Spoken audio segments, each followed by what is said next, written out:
You're live. Right. Was it 2023? Yeah. Recording? Yes. Okay.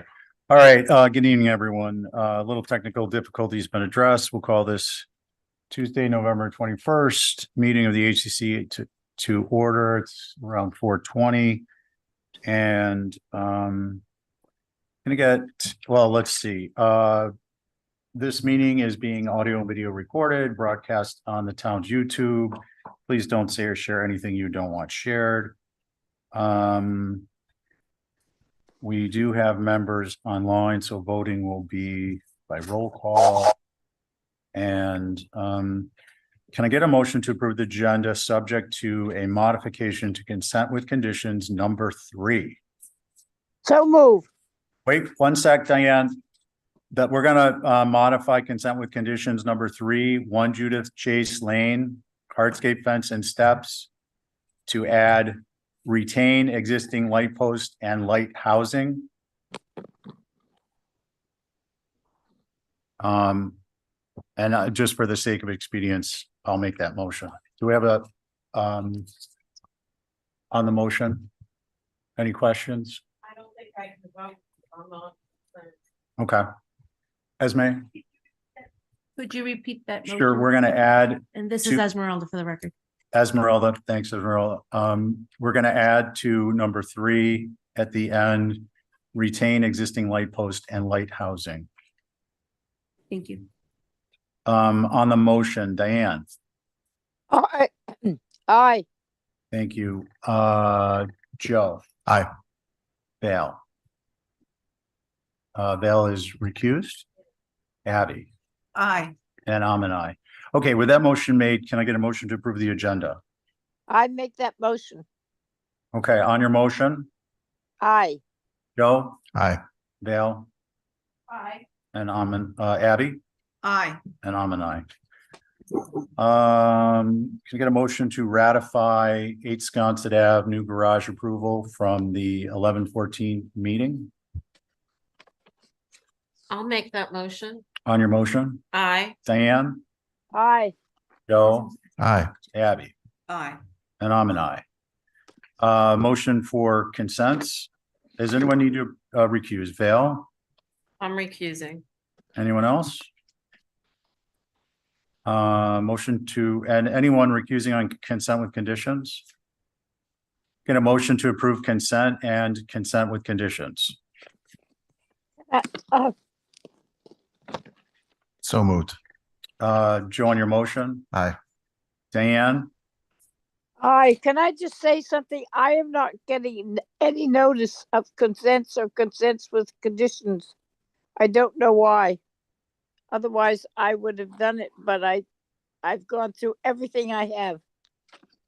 and Okay. It's not there. Would you, on this one, and we can sort that out, but on this one, would you feel more comfortable abstaining? No, that's all right. I'll go for it. Aye. Okay, thank you, Abby, I'm an aye. and I'm an aye. So that's 4 in favor, 1 recused, Val recused. That brings us to new business, 51 Wee Weeder Road, main house. And do we have Carrier Luke here?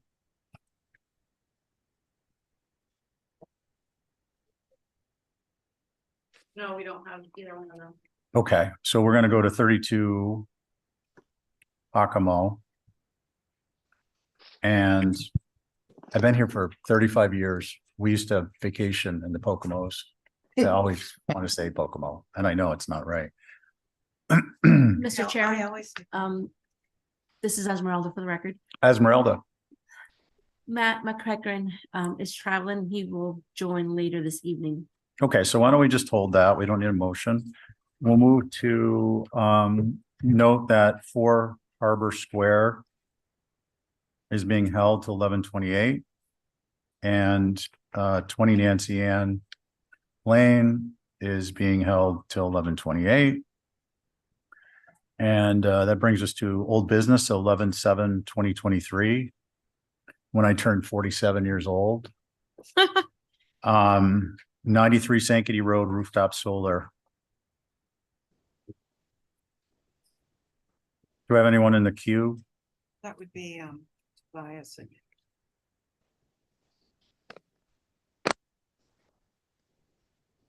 Yeah, he read that, but I asked him to unmute. Would be, bias. Is that Tobias? Oh, yeah, he read that, but I asked him to We don't see unmute. Tobias. Okay, if anyone is here on 93 Sankaty Road, please raise your hand because we can't hear you. Okay, we're going to move on to 50 Squam. Diane, you're actually, I'm sorry.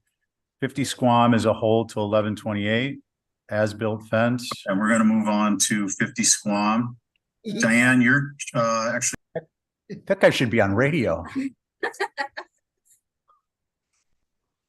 Yes, We're going to hold on. I just to let you and everyone know 50 Squam is a hold to 1128, as is 31 Eel Point.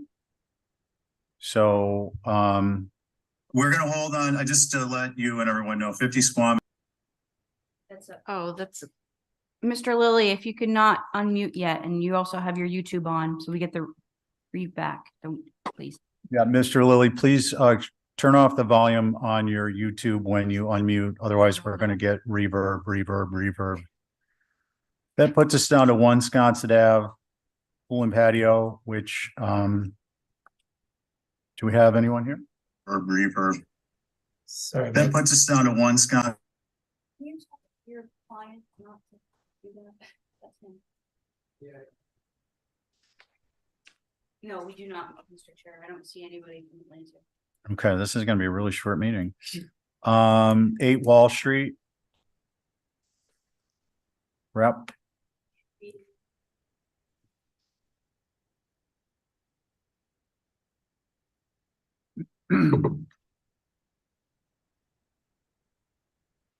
No?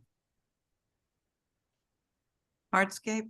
Weller, see Weller. Weller Architects. Is Ben here? Ben Herder, 26 Rabbit Road. Yes. Okay, Abby, you are chairing this one. Hello. Whenever you're ready, Ben. Okay, thanks. Can you hear me okay? Yes. Okay, I'm gonna share my screen if that's okay. Okay.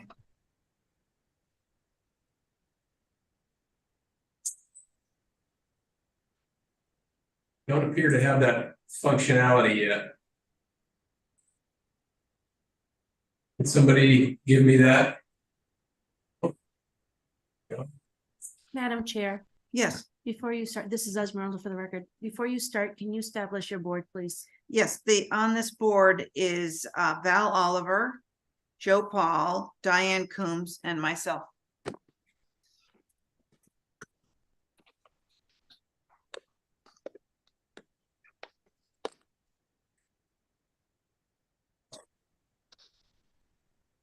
Are you unable to share? Oh, I there you think go. I'm sharing now. Are you seeing a locus plan of Giacomo Road and Rabbit Run Road? Yes. Great, thank you. Well, thanks for seeing us this afternoon. Just to reorient everybody, here's the property in question, 26 Rabbit Run Road, off of Giacomo Road. And this is a follow-up to a hearing in August, August 29th, and then a follow-up on the 17th of October. But for everybody's benefit, I'm just going to reorient everybody to the harbor views of the property here, so that we're all looking at kind of the baseline existing conditions. So you can see a couple aerial shots up top here. You can see from the water view how the existing building nestles into the foreground vegetation, surrounding vegetation. For this hearing, we felt it was going to be beneficial to show you a proposed view in a similar perspective so that you can get sort of an apples to apples comparison of the existing condition to new. So that should be in your packets, and here it is as well. So here's the same view from the harbor with the proposed building in rendered form. And as you can see, and as was noted in previous hearings, the first floor elevation is mostly obscured by not only this foreground vegetation, but also the shadows provided by the roof element on the north elevation.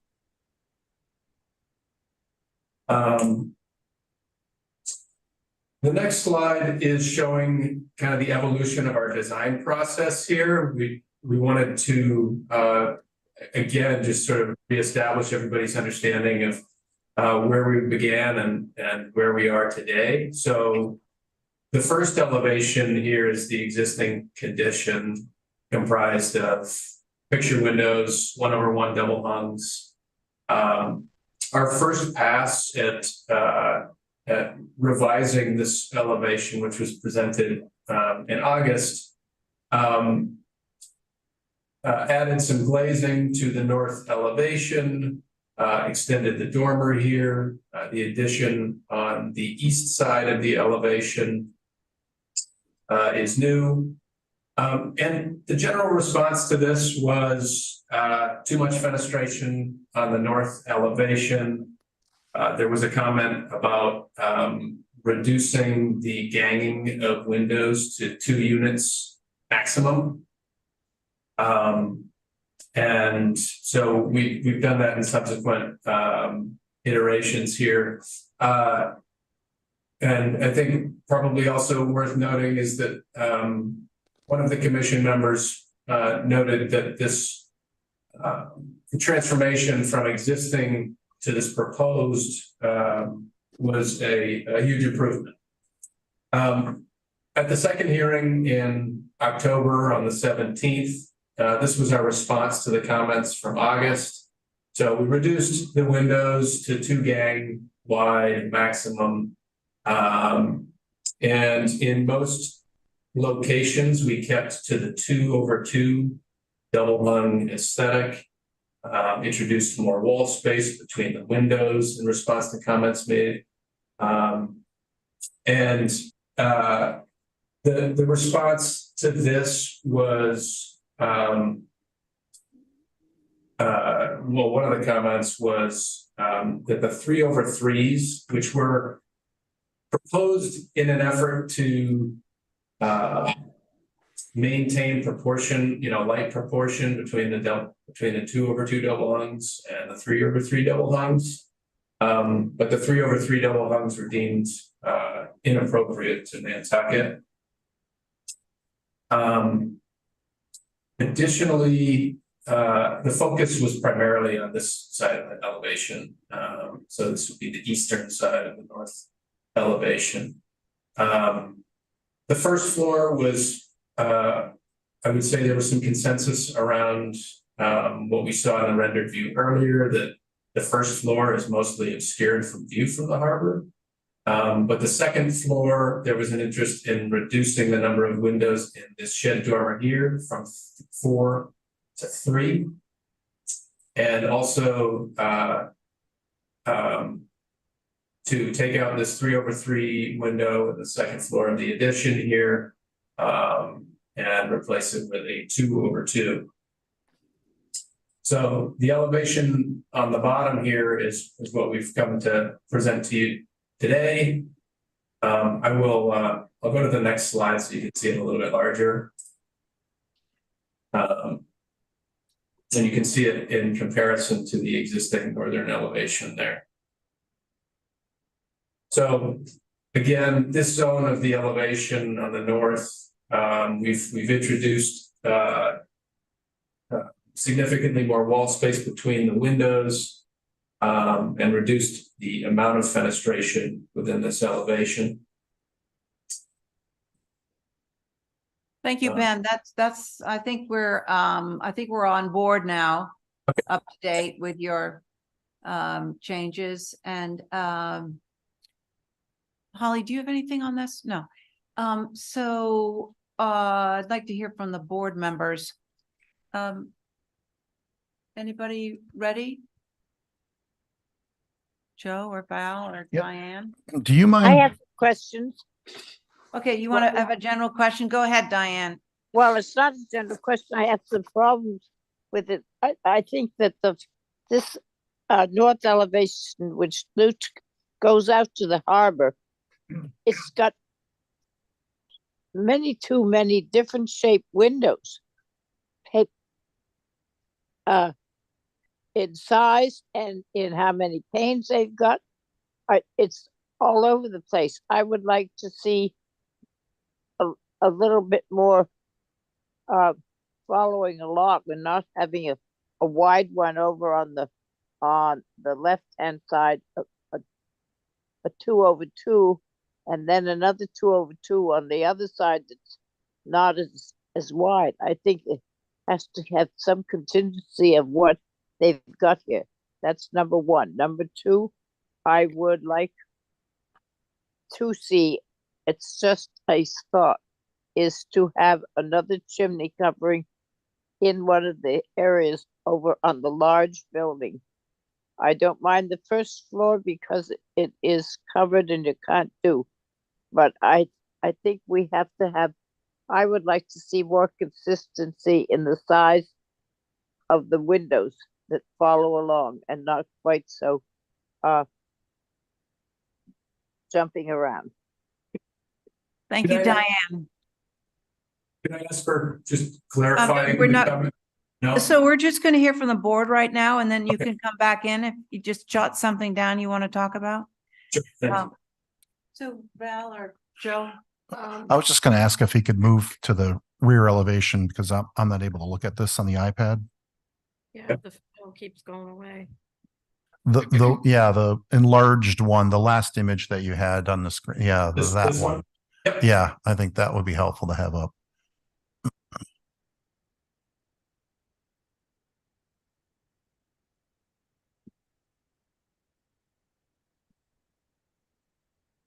I can make a comment if you don't mind. Sure, yeah. Okay, please. so I mean, overall, I think you're just about there. But my comments are similar to Diane's. The existing gable that's there, the flanking windows, the windows that flank that French door. I think if those 2/2s matched the 2/2s in the dormer, and I mean, really, I think you could. The oversized 2/2s, I think, are fine in that single story mass. But I think if all the other 2/2s were the same size, you could even have 5 in the, I think you might have had that at one point below the dormer. I just think more consistency in the windows. Yeah, you're really talking about those two. I think if those two were anomalies, it might be okay, but it'd almost be better if it went back to being a picture window, frankly, because that's, it's just the little rhythm's a little peculiar to me. And then there's one first floor double hung on the left gable that is slightly oversized that I think that could just match the one that's above it. I mean, I think the only ones that really trouble me are the ones on the second floor flanking the French door. They just feel to be really out of scale. I think there's diminished visibility on the first floor. I'm making these other comments because I want to be respectful of Diane's comments about consistency. I don't share those concerns as much on the first floor, but I mean, those are my comments. Thank you, Joe. Thank you, Joe. Val? I have nothing to add. I think the rendering really helps. Yeah, those two things and that's fine. Okay, good. That sounds like we have a bit of consensus. I actually missed the existing additive massing. I think this one is a little bit rigid. But it doesn't seem to be the general view of the board. So I'm going to drop that. I do like Diane's idea of a chimney to break it up a little bit because this is what I'm adverse to. I think it might stop that rigidness of two gable forwards in the middle dormer. I do agree about the second floor, which I think is going to be most prominent. That those two windows on either side of the French door should go to the whatever size that is, that's on the second floor. I don't know what size that is, but the two big square windows on either side of the French doors just are sort of popping out. And I also agree with Joe about just, instead of doing a whole bunch of gang windows, either do a picture window or just something simpler. But what's the pleasure of the board? Do we have would somebody like to make a motion one way or the other? You have an opportunity to comment. Oh, yes, sorry, Ben, go ahead. Thanks. We also, so we were wondering what your thoughts on these two windows were going to be. And we have an alternate view of this showing these two, basically showing a double hung that's consistent with what is this A-type double hung 2/2 window. Let me pull that one up for you. And I think, this, does this sort of satisfy, Diane, your concerns? And Joe, I think maybe you were commenting on this as well in terms of consistency across the second floor. Yeah, you can I do that think through it the, does. For me, okay, good. So we'll go back to the board right now, Ben. Okay. Okay, thank you for that, showing us that alternative. So, I will venture to try and make a motion through staff, okay, although that's probably Val for the remote person or machine. Can I ask another question? No, hold on. I'm making Okay. a motion. Just, you might, you want to take the motion. don't shoot yourself in the foot. You might get something here. That's it. Motion to approve with the drawing you just presented as it is on the north. That's my motion. Yes, it has Yes, all those two A windows on the second floor changed, and on the left-hand side, the middle window is changed as well. I don't mind the middle two being larger in that midsection. I think that's okay. Okay, so that is Val's motion. Let's see if it flies. Diane, what's your feeling? No. no, No. Joe, I would vote in favor of that motion. Val, on your motion? Aye. Okay, it's 2-1. So I'm in favor of that motion as well. So that motion is confirmed, Approved through staff. approved through staff. Yeah. Thank you.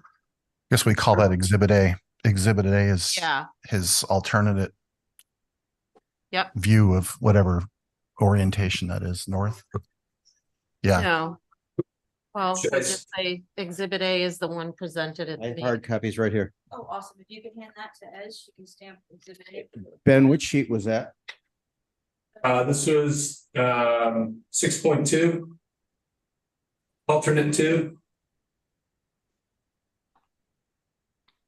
Are you guys all done? Yep. Okay, cool.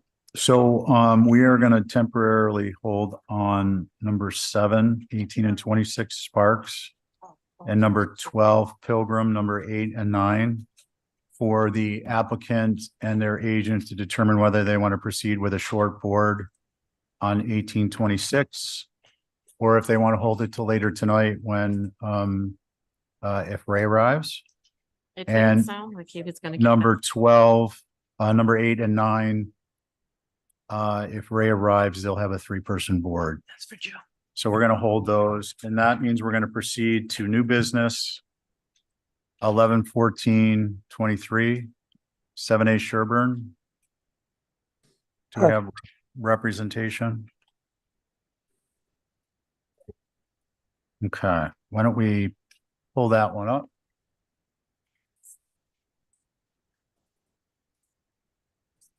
Okay.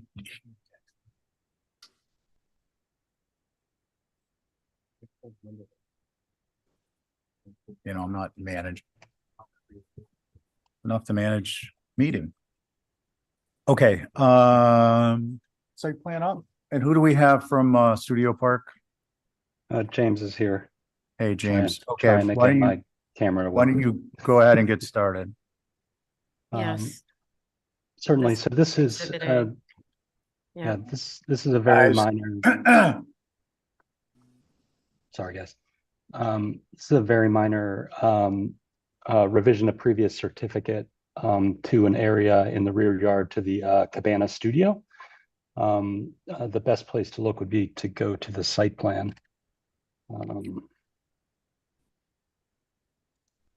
It's just not starting.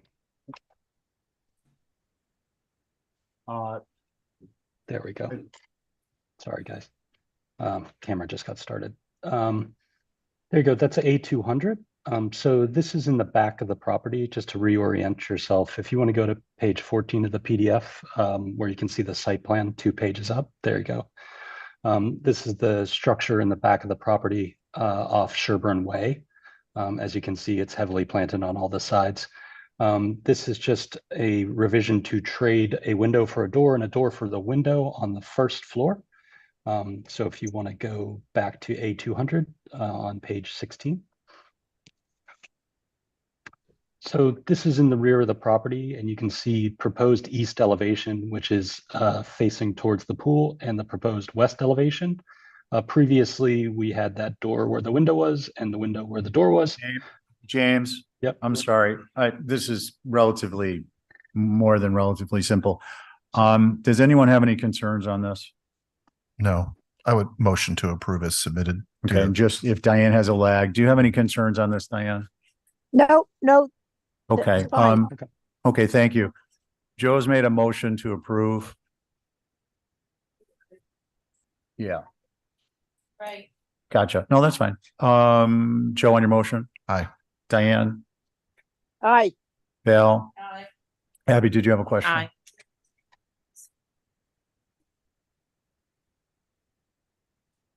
It's a window and a door.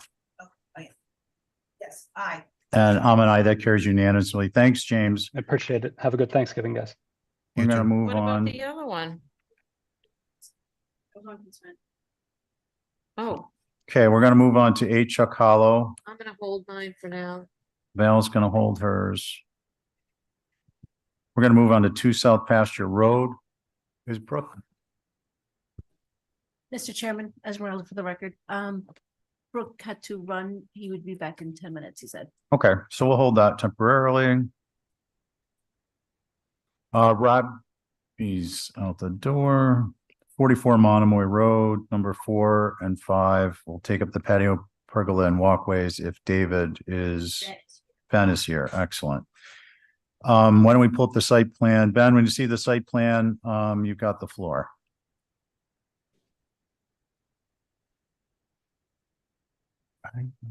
We can't hear you if you're talking. I don't see it on our packet. Okay, so we have to use the screen. Patio, pergola, walkway. Mute. There you go. Okay, hi guys.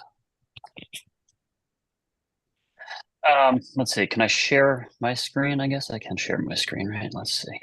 I hope Yeah. so. You Okay. have to, we don't have a packet. So, You don't have a packet, really? It Okay, was- well, proceed with this one now. Ben, yeah, can you share your screen? yeah, all right, hang on. Just let me figure out how to do this. Here we go, share a screen, desktop 2.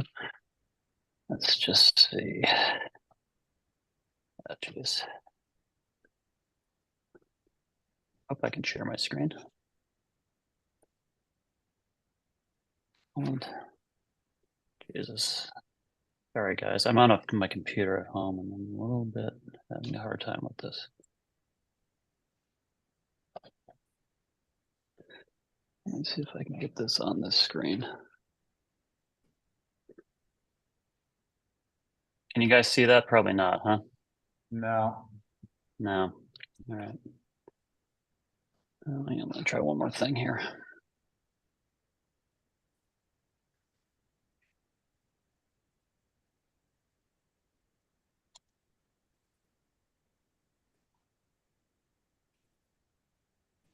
Ben, if you're seeing the share screen at the bottom or at the top, you should be able to Yeah, click it. no, I get that. I get that. It's not allowing, yeah, it's not allowing me to do it for some reason. Do we need to shut up a permission? Hang on a second. Just give me 1 second here. I'm gonna try this.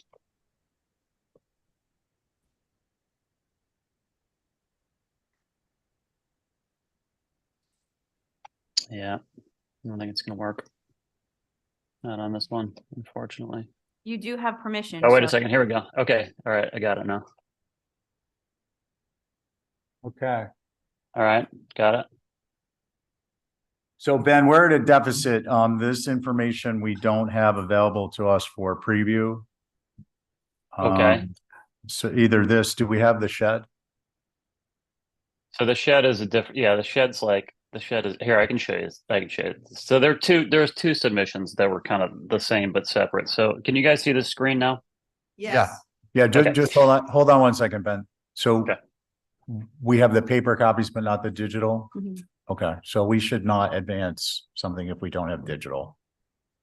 Nothing on Okay. any other than it's not appropriate to be reviewing if we can't preview. Ben, you're here. We're gonna walk through this one. Okay. It'll be simple. Go ahead, please. Okay. So this shed exists on the site and it is here currently. Ben, actually, we're gonna do just in order on the agenda. Okay. Yep. Pergola Okay. walkways. Okay. A patio, pergola, and walkways. Okay. So here is currently what exists. Let me zoom in on this. This is the site. Can you guys all see this clearly enough? Mhm. Yeah, Ben, can you bring up the actual application so we can see what's bubbled? Yep. Let me Thank see you. if I can. Yeah, give me a second. You know what, Steve? I don't know if I can. Sorry.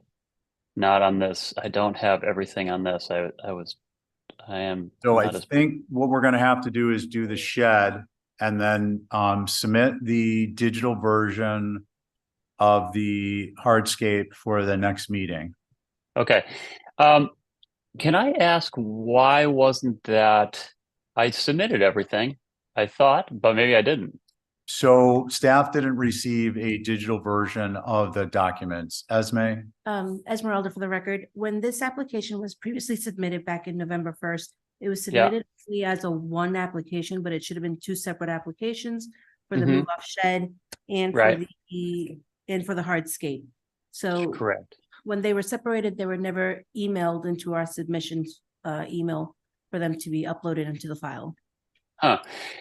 Well, they were. I said, okay, when I originally did this, I said, okay, take that one as the hardscape and then I'll resubmit the shed.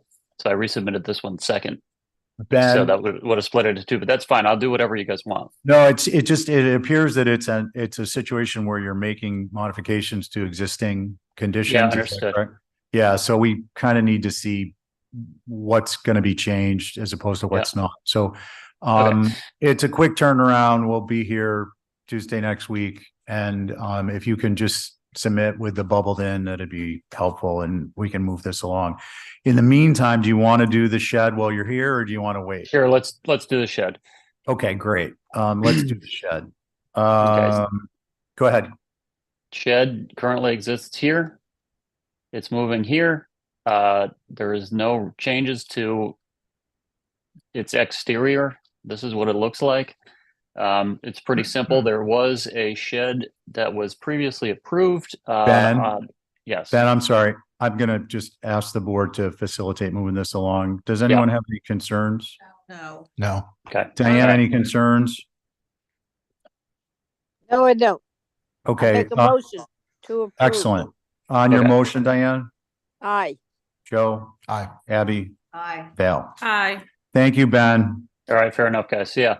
Thanks. Okay. Happy take Thanksgiving. care. Sure. Me too. You too. Okay, now we're on to 40 Easton color change. Mr. Chairman, Esmeralda, for the record, what did you just approve? The The shed shed. There's move. 2 applications. Yeah, we just did the shed. What about the first one? He needs to resubmit. Okay, Yeah, he's gonna resubmit the digital version in order that it can be heard Tuesday next week. thank you. So we didn't actually vote on that. All right, 40 Easton Street. That's Lisa and Ray. That's a, No that's a rep? broad- that's Lisa. And All right, well, Ray, we'll just do a hold. Happy hold. 4 Ray's Court.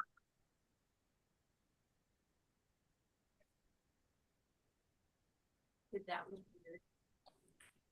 weird. But we're back up.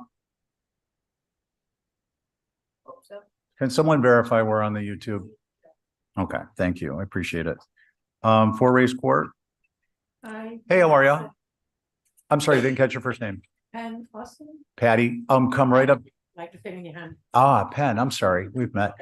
Come right up to the mic so you can hear yourself, because otherwise it doesn't get picked up on the tape. Okay, okay. A little bit closer.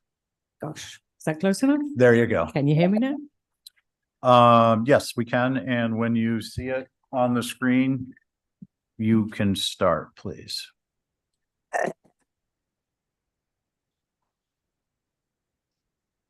Nice work. Yeah, 4 Ray's Court.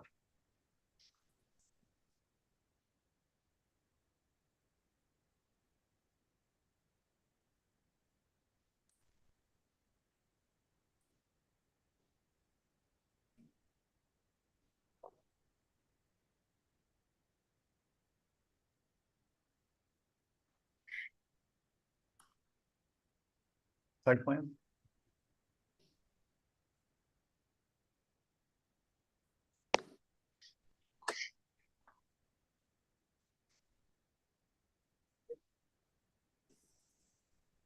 Does anyone not know where this is? Can we move to the elevations? Oh, pictures? Huge, so it's taking a little extra time. Yeah, sure. No, take your time. Take your time, computer, too.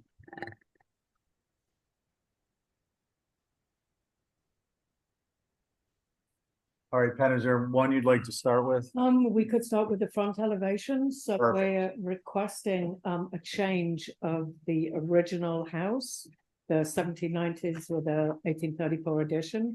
We'd like to install clapboard there, replace the shingle with clapboard. We've actually started peeling back some of the shingles. We've found nailing patterns. The majority of the houses in this area do have a clapboarded front. And it would also serve to differentiate the original structure from the additions. Okay. Anything else on that elevation? No. Why don't you touch Oh, base the with the roof roof walk. walk? Can we scroll down a little bit? There you go. That is a handsome, big roof walk. It is. It sort of mimics there's 4 houses within striking distance that have gable to gable roof walks. I do a lot of masonry. For me, they're a perfect way to maintain the chimney and the chimney flashings. Nice place on the top there. Yeah. Okay, and any changes on the width of it in the lower elevation to the right? No. Okay, and it looks as though on the lower right, there's a skirt, Yes. and on the upper, there's none? We could extend the skirt all the way around. We'll take that on advisement. Okay, yeah, no, I just clarifying as we go. Okay, next set of elevations, please. Any changes on those? So on a little bit of oversight on an egress window. That was described smaller. We just need a little bigger on the south elevation.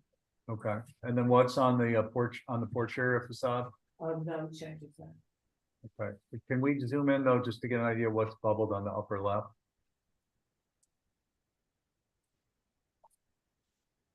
Oh, remove lattice? Now remove exterior fireplace. Yes.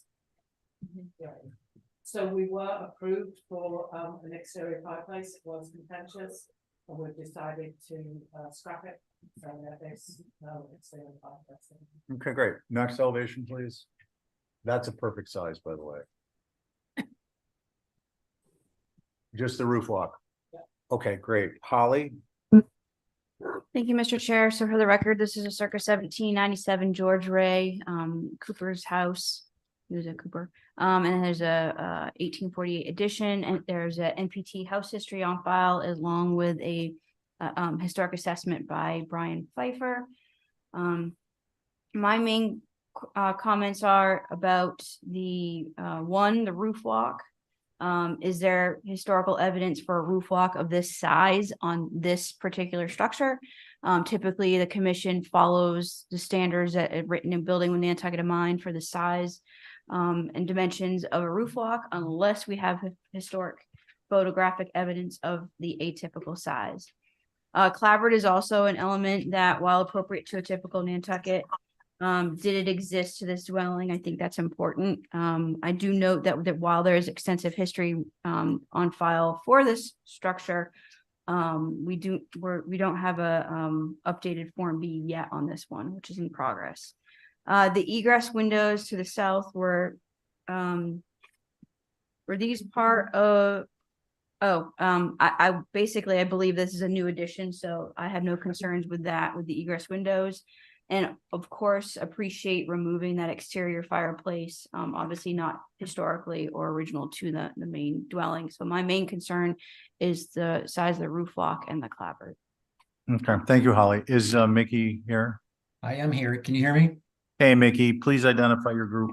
Sure. This is Mickey Rowland, and I'm representing the Historic Structures Advisory Group, which is myself, Angus McLeod, Lucy Dillon, Jason Finger, and Mary Bergman.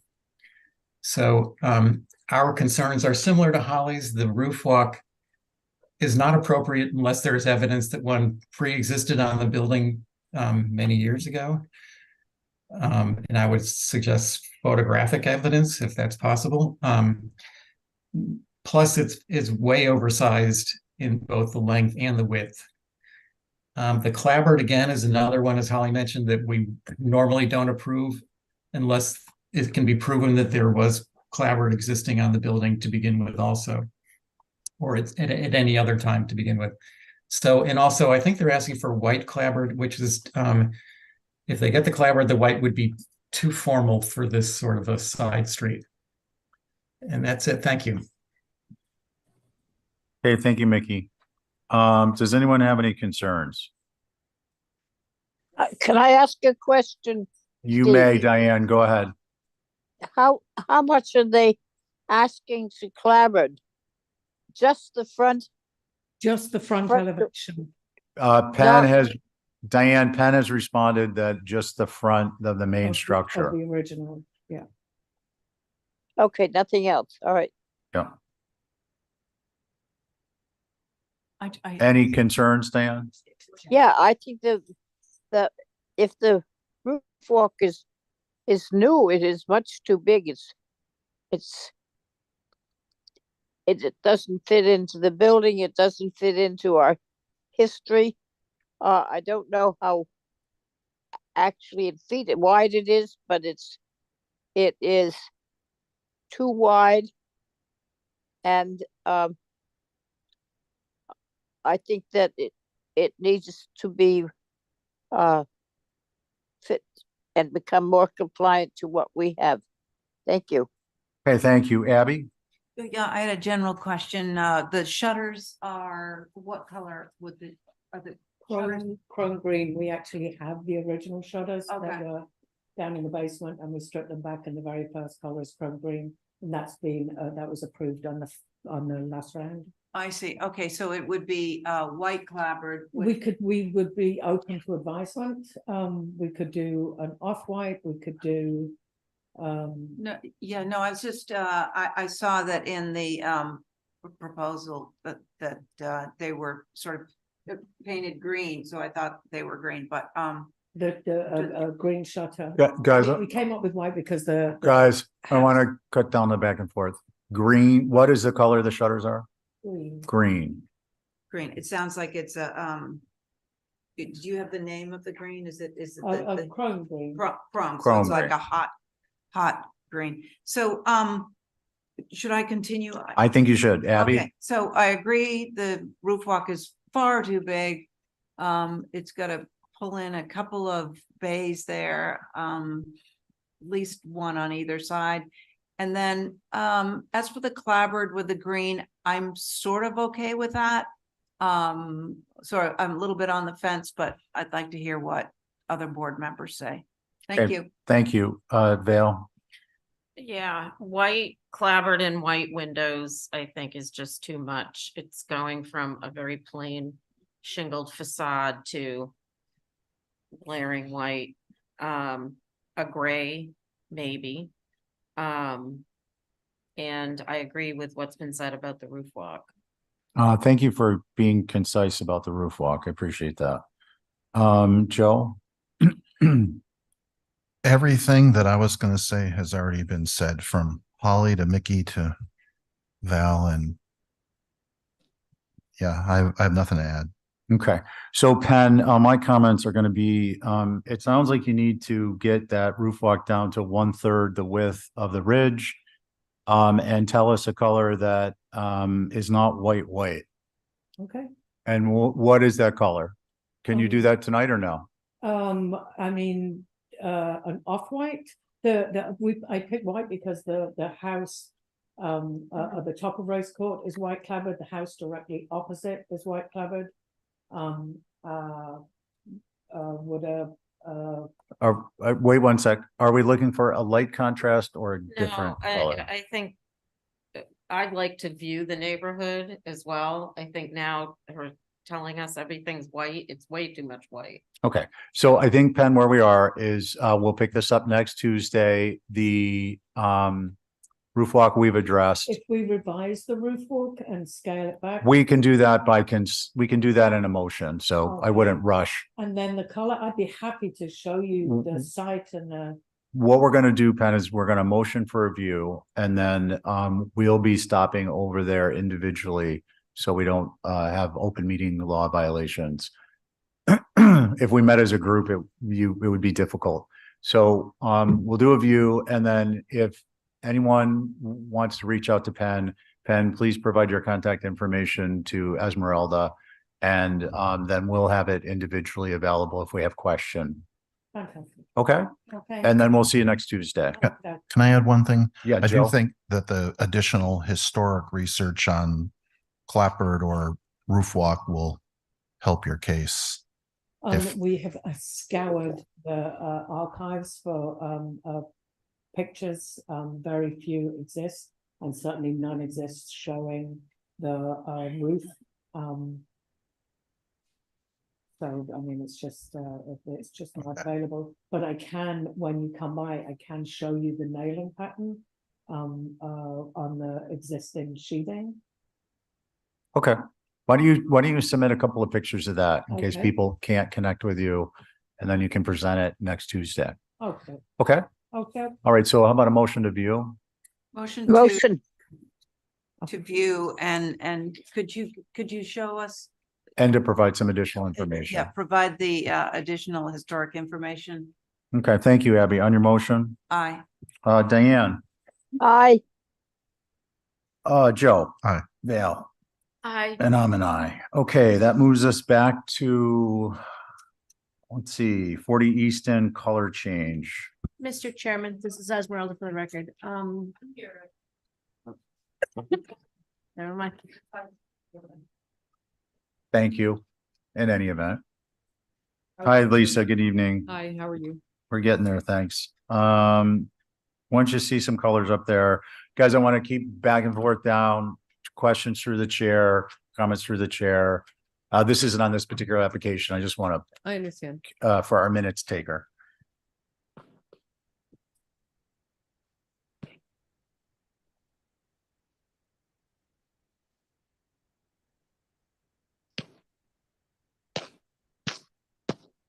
Just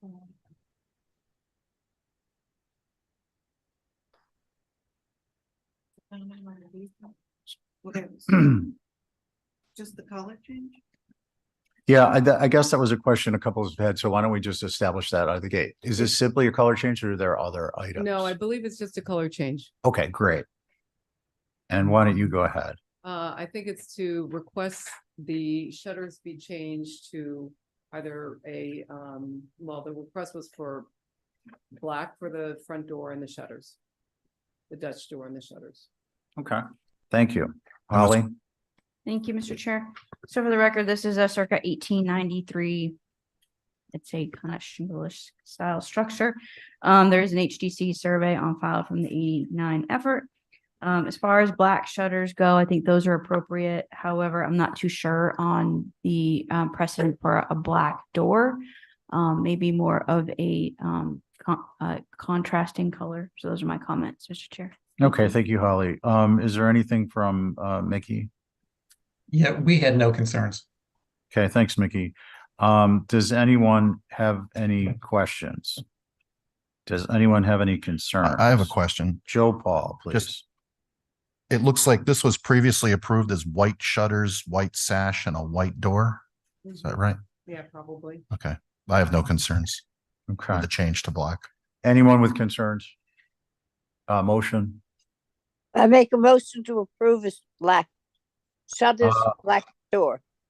Okay, on your motion, Diane? Aye. Joe? Aye. Abby? Aye. Val? Aye. And that carries unanimously. Thank you. Okay, thank you, Lisa. That brings us to 76 Sankaty. Two applications will pick up alterations and addition if the applicant's agent is here. Joe, welcome to the HDC. I don't know. Am I?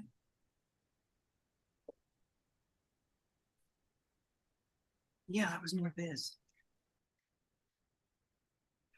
Hi, everyone. That's Hey, Joe. Lisa's black shutters. You can start when you see the site plan. So that's the site plan. Yes, so that is the proposed site plan. And if you go to the elevations, you can see that the existing structure is more like a rocket ship. So what we want to do is, are we looking at the shed drawings first? We go to the main Yeah. elevations. Yeah. Alterations and additions.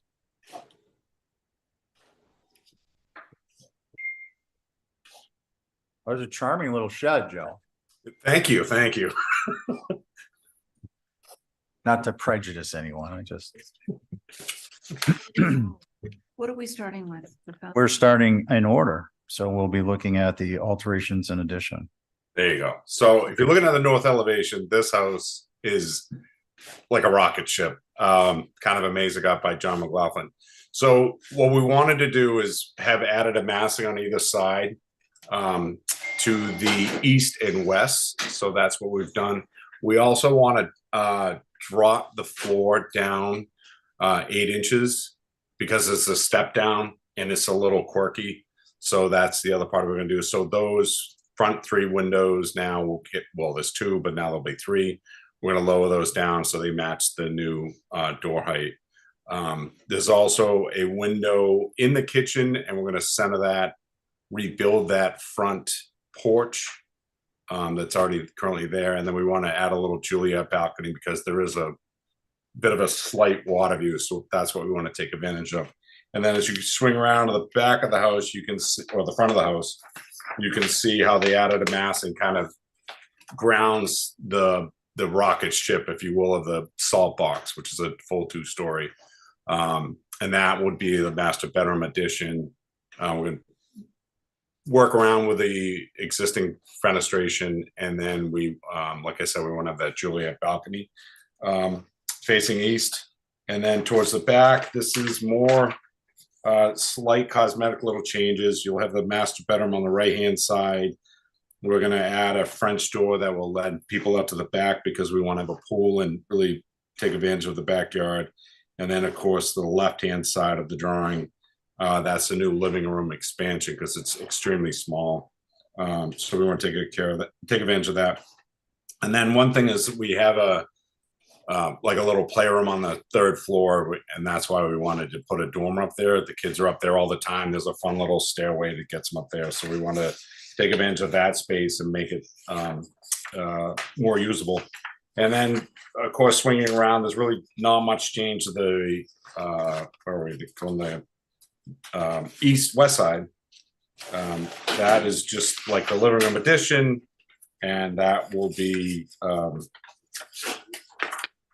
little access stair that leads you down to the basement, and then mechanical space for the pool equipment. So that's what that door is there for. And that is it for the main house. All right, thanks, Joe. Esme, can you go to the next, the other? One more. Wait, okay, and then the last one.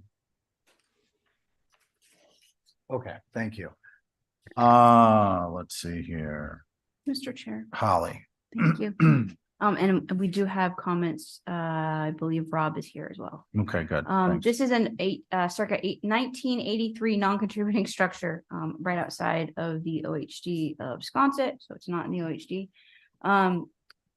As far as I want to point out to the commission, if you haven't seen that, this technically is a corner lot, so visibility from both sides. I think the additions complement one another.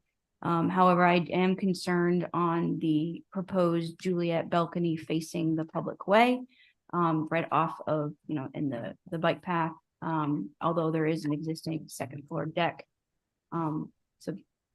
I do want to mention that it seems for the most part that the additions are more on the back, which I think is more appropriate. So those are my comments, Mr. Chair. Thank you. Thank you, Holly. Rob, are you here? I am indeed. Can you hear me? We can, and if you would be so kind as identify yourself and who you're speaking for. I am prepared to do that. Thank you. Mr. Chairman, we're the Wisconsin Advisory Group, who is the former Wisconsin Advisory Board, which includes myself, Caroline Ellis, Clement Durkis, Angus McLeod, and Mary Lathrop Will. And our only comments, Mr. Chairman, are regarding the same thing as Holly was saying, that proposed 3rd floor balcony. It's really conspicuous both from Sankaty Road and the bike path and Isabel's. And it doesn't really fit with the building of Nantucket in mind. And I believe those are our comments. And I would add that I agree with Joe that it's nice to sort of taper down that rocket ship. So that's good. Thank you, Mr. Chairman. Thanks, Rob. Thank you, Rob. Again, short to the point, please. Does anyone have any concerns? I can be short to the point. Okay, Abby. Okay, so my Abby, for the record, I think we're drawing a little too much attention to this 3rd floor with the dormer and the Juliet balcony. So I would sort of pare that down. Maybe the Juliet balcony just becomes a window. And is that 3rd floor dormer, that's proposed, right? Maybe that could be just toned down to just one simple window rather than drawing attention to it.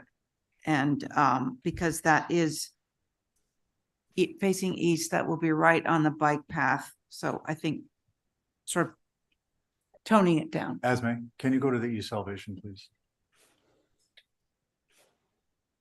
Thank you. Okay, thank you. Who's next? Joe? I'll go. My only concern is the dormer. And I think that if that dormer matched the existing dormer, then I wouldn't have a problem with it. It feels a little bit tall. The Juliet balcony is definitely quirky, but I actually feel like it centers this rear elevation visually. I I like it on here. I know that's not what I'm supposed to say, but it feels appropriate to the style house. My only concern then is the dormer. Thanks, Joe. Nice catch. Diane?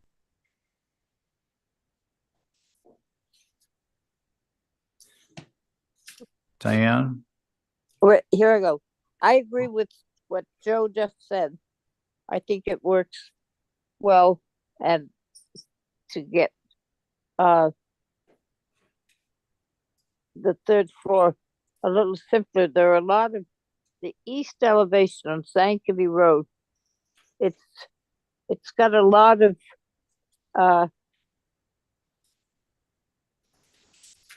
porches on the third floor, the second floor, the first floor. I don't know whether the one up on the third floor should be reduced. I think it makes that facade very busy for Sconset Sankaty Road. That's all. Thank you, Diane. Dale? I have nothing to add. Okay, I don't either. So can we kind of fashion this into a motion? Maybe with an exhibit A for the dormer? I would make a motion to approve with the dormer revised to match the existing dormer and to narrow up the Juliet balcony by 6 inches on either side. But All right, as that- exhibit A. as That's exhibit awesome. A. Yeah, that's Okay. great. Okay, sounds good. On your motion, Aye. Diane? Abby? I think I'm a no. I didn't hear what your last thing about the Juliet bath. Finish Oh, reduce it by a foot overall by pulling it in 6 inches on either side. Yeah, I think that's a good idea, but I think it's still a little busy for me, so I'm a no. Okay, Vale? I I'm an aye. So that's 4-1 no. For the record, Abby is the no. Joe, your charming shed is back up. So motion for approval? Yeah. On Joe's motion. Yeah,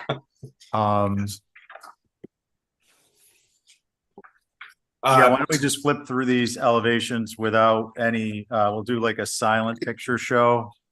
And then I'll see if anyone has any concerns.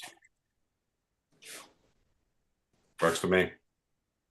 And Mr. Chair, I do have comments. Okay, Esme, can we get the next elevation, please?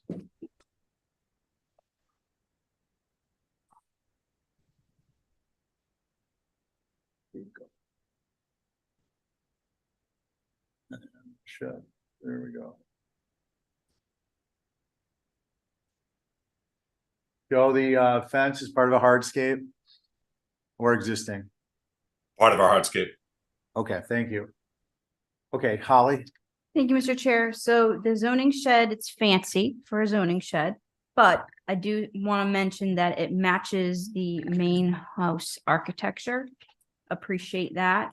However, overall, it is rather tall for a shed, and I think it would be more successful if it could be reduced in height. And make sure it looks like the dormer is pulled off the ridge, but other than that, it matches. Thank you. Okay, thanks. Anything from Rob?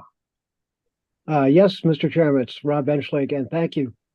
Yeah, we thought it was too tall as well for a shed. And we'll leave it at that. Thank you. Okay, great. Thank you. Who'd like to begin? I can go. Go ahead. Okay, so Abby, for the record, I think it's still too tall, but if it was brought down a couple of feet, I'd be in favor of it. Thank you. Okay, Val? I think I just answered a question in my head, which was, could they attach it with something which would mitigate its impact? But I think you can't attach it even by lattice or anything, because then it's not exempt. So it does meet the criteria for an exempt shed. I think they can go up to 16 feet, so I'm okay with it Okay, as it is.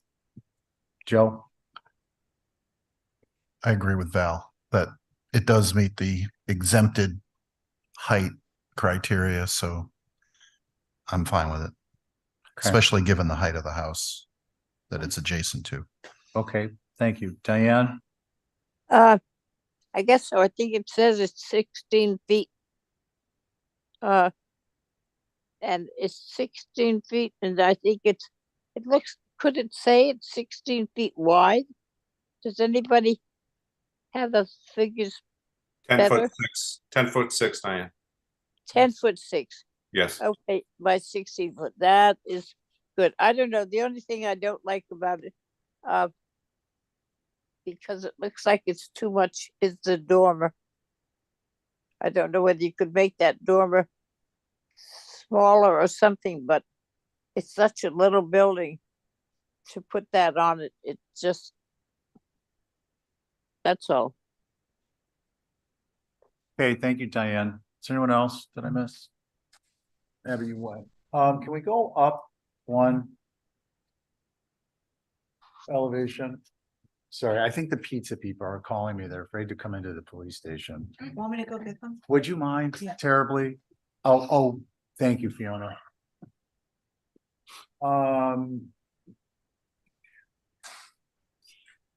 Joe, can you do like a mud sill on this or something just to get 6 inches out of the height? You know what I could do is I could change. Yeah, I could do that. Yes. Yes. Okay, that's good with It's a me. good idea. Do we have a motion perhaps? Does that bring it down a foot? It's 6 inches. I'll try. Okay, Motion to approve per exhibit A, loving it. taking 6 inches out of the overall height by doing a mud block. Okay, on your motion, Aye. Abby. I think I'm a no. Okay, Diane, I'm an I. Joe. Aye. And I'm an aye. That will carry 4 in favor, 1 against. For the record, Abby was the no. Will you please refresh my memory as may Matt stuff? Is he coming? Traveler, who's gonna try to join. Okay, and I'm sorry, you are here for 63 Halbert, which We're not doing the pool at Sankaty. Brooke, you're not gonna do yours? 63. So just so you're aware, Matt is traveling and that is also kind of late in our agenda. You're welcome to stay. But I just want to give you a little bit of advance notice. Okay. Okay, so do we have Matt online? I didn't see you. Yeah. So we're gonna hold 2 and 4 Highland and 6 Highland. Do we have any abutters on those? Hey, And- sorry to interrupt. Can we go back to my pool? Oh, you got a pool? Yeah, Yeah, it was on consent conditions. unless you have approved that as well, but. Yeah, Joe, that was on consent with conditions. Oh, really? Sorry, I missed that. All right. No, everyone have that's a all good right. You gotta Thanksgiving. track this stuff. You're welcome, Joe. Okay. Bye, everyone. Have a good Thanksgiving. Take care. You too. So that brings us back to number 12, 3. How am I pronouncing this? Fog of it lane. One more time, Mickey. Fog of it. Got it. Okay, Just like nice. Norman, just like it looks, huh? Yep. Do we have a rep for this? I'm Oh, gonna represent this one. Ben's away. Wow, all right. Well, you have the floor when we see a site plan. This is a house you approved some revisions to it a little while ago. It's being moved and renovated in the back. And the changes proposed on this application are first of all, removing the roof walk that you approved. That's no longer going to be on here. And also raising the building 12 inches. Mickey, could you hold on a sec? Everybody, Esme, can you please pull up the drawings for this? Thank you. Hold on, Mickey. Mhm. What's the address? It's- Pog of it. 3 Poglet. Oh, well, whatever. Poglet. That's what I have. That's the existing condition. And the approval had the roof walk right there. And we're proposing to remove the roof walk. There's the proposed application drawing. So remove the roof walk and raise the building up 12 inches from the existing condition, even though it's being moved. The original submission had it staying at the same height. And now they would like to have it raised 12 inches. Okay, thank you. Yep. Holly? Thank you, Mr. Chair. So for the record, this is a circa 1920 structure. We do have an old HTC survey on file. With the change in elevation, appreciate the skirt and brick detail being proposed. I didn't see, and I apologize for not seeing it, about the color of the brick, if that was going to be natural, if it was going to be painted. And appreciate the removal of the roof walk, although it was previously approved prior to the last approval. I think that the new front steps and railings are appropriate for the architecture of the structure. And I also wanted to mention that because of the move previously did not include the increased height and elevation. Now we are, and I do notate looking at the site plan that this property is bisected by a FEMA flood. So curious on if there's going to be flood proofing mechanisms under there, where they stand on that. We do have our resilient Nantucket design guidelines. Obviously 12 inches is appropriate, but I do think that that's something that we should have a little bit more information on elevation certificate, because I don't believe we had that before, because previously it was just a move. So just some questions on that regard. That's it, Mr. Chair. Thank you. Okay, thank you, Holly. Does anyone have any questions? Does anyone have any concerns? I have no concerns. Okay, Diane, you're good? Yeah, yes. Okay. So I think we do want to see the FEMA information, the format, so on and so forth. And That's my motion to approve with the FEMA, whatever it's called. Our FEMA package. Certificate. our FEMA, what, Oh. yeah. Sorry. Thank you, Mr. Chair. Before the motion, I just wanted to get some clarification from Mickey, if at all possible. So with our resilient Nantucket design guidelines, we also, we want to have, we recognize the fact that this is a contributing structure. Typically, we do the historic determination as well associated with anything that's being elevated. So I think if it's all possible that we could also request that an application is submitted for that I can in turn, after reviewing it, put on consent. Yeah, Okay. I mean, Mickey, you Thank get you. the drift there, and under the code, you're not gonna actually be able, you're gonna have to do certain work a certain way unless you have a historic determination. If you're not crossing that line, then you still need it because it's a contributing structure for it to retain its historic designation. So please put in the appropriate paperwork as a condition of this approval, which will include turning in the FEMA packet that is previously stipulated as the format and the elevation certificate. Okay? That's fine. I'll let Ben know about all that. I know he's intending to do the historic determination, so that'll come soon. Okay, so we've got them tied up on that one too. That's- Abby, that- was that your motion? That's my motion. Excellent. To FEMA Thank you. packet and the historic. On your determination. motion, Aye. Val, Aye. Joe, Aye. Diane, Aye. and I'm an aye, carries unanimously. Thank you. Short We're break gonna for move pizza. on to 1311 Priscilla Lane after pizza break, which would be for 7.5 minutes. Yes. Is here as well. Okay, we'll catch Brooke after pizza break. Okay. Ah. 540. Get it while it's hot. That's Vicky's. People were operating heavy demolition equipment at the government center parking garage when the floor collapsed under Peter fell 8 stories and yeah, it's dangerous, but you should still come home.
All right, we're on mute.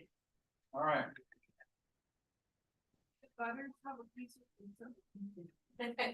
Whatever's left. Whoever's left. After staff.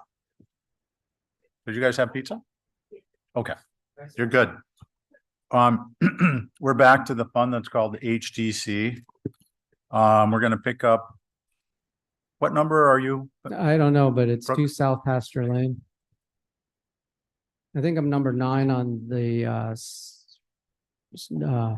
new business. Yeah. No. Number 3 on the current new business. Okay, so new business 1114, 2 South Pasture, window revisions, Brooke Meerbergen.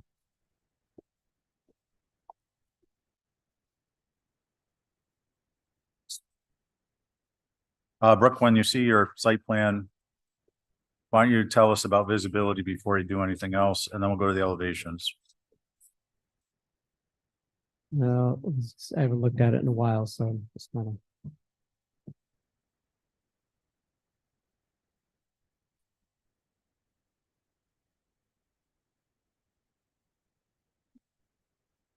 That's from South Pasture Lane. The elevation is not on South Pasture Lane. It actually would face towards South Shore Road.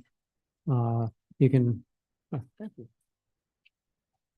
That aerial view is probably your best reference, point of reference. The school is there. There is some vegetation there. And it's not exactly invisible. But it is also a 1-story feature and not a 2-story feature. Okay, thank you. Yep. Elevations, please.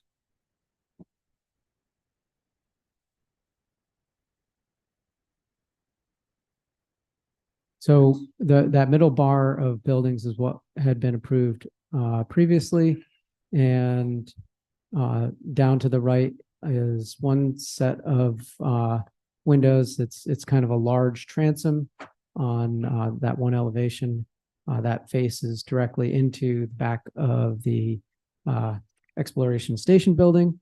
And then there is another elevation that shows a brass porthole, and these are again it's 1-story feature. So. Thank you, Brooke. One question, what is your elevation that's visible?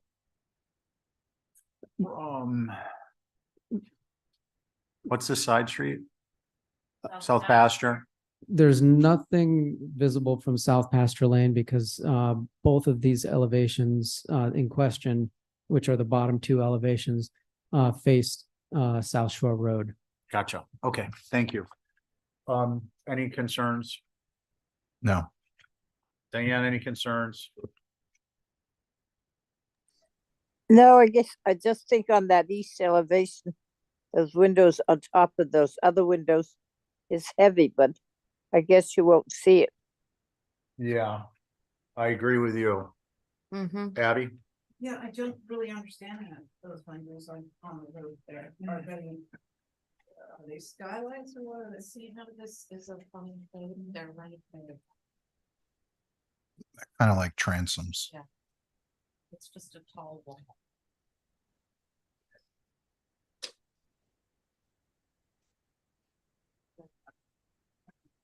Okay, so that's not a shoe. Okay, I was confused. Oh, I'm okay with it. Okay, how about a motion?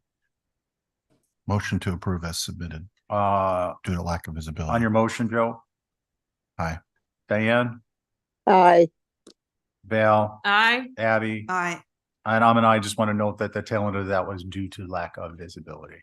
Or Yeah. limited visibility. Limited. visibility. Okay, great. Thank you, Brooke. Thank you, guys. All right, we're gonna go back to our regular scheduled events. 11 Priscilla, do we have anyone? There we go. Good All evening, right. everybody. Good evening. Good evening. So for our minutes taker, please state your full name. My name is and- Go ahead. Anton Dimov for the applicant, and I'm ready when you are.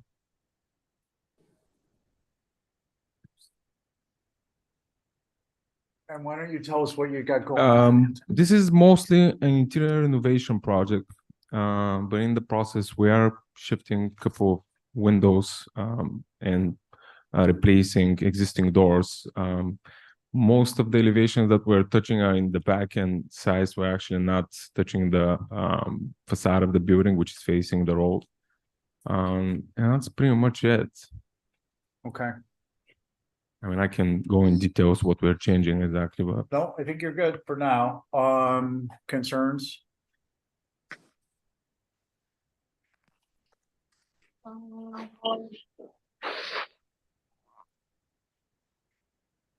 Sorry, just, I think Diane's. Diane, did you have a concern? No, I didn't. Okay, we weren't sure if we heard you in the background there with the mics. No. Okay. Joe, I have no concerns. Val, I, on Abby, I'm, a motion to approve as submitted.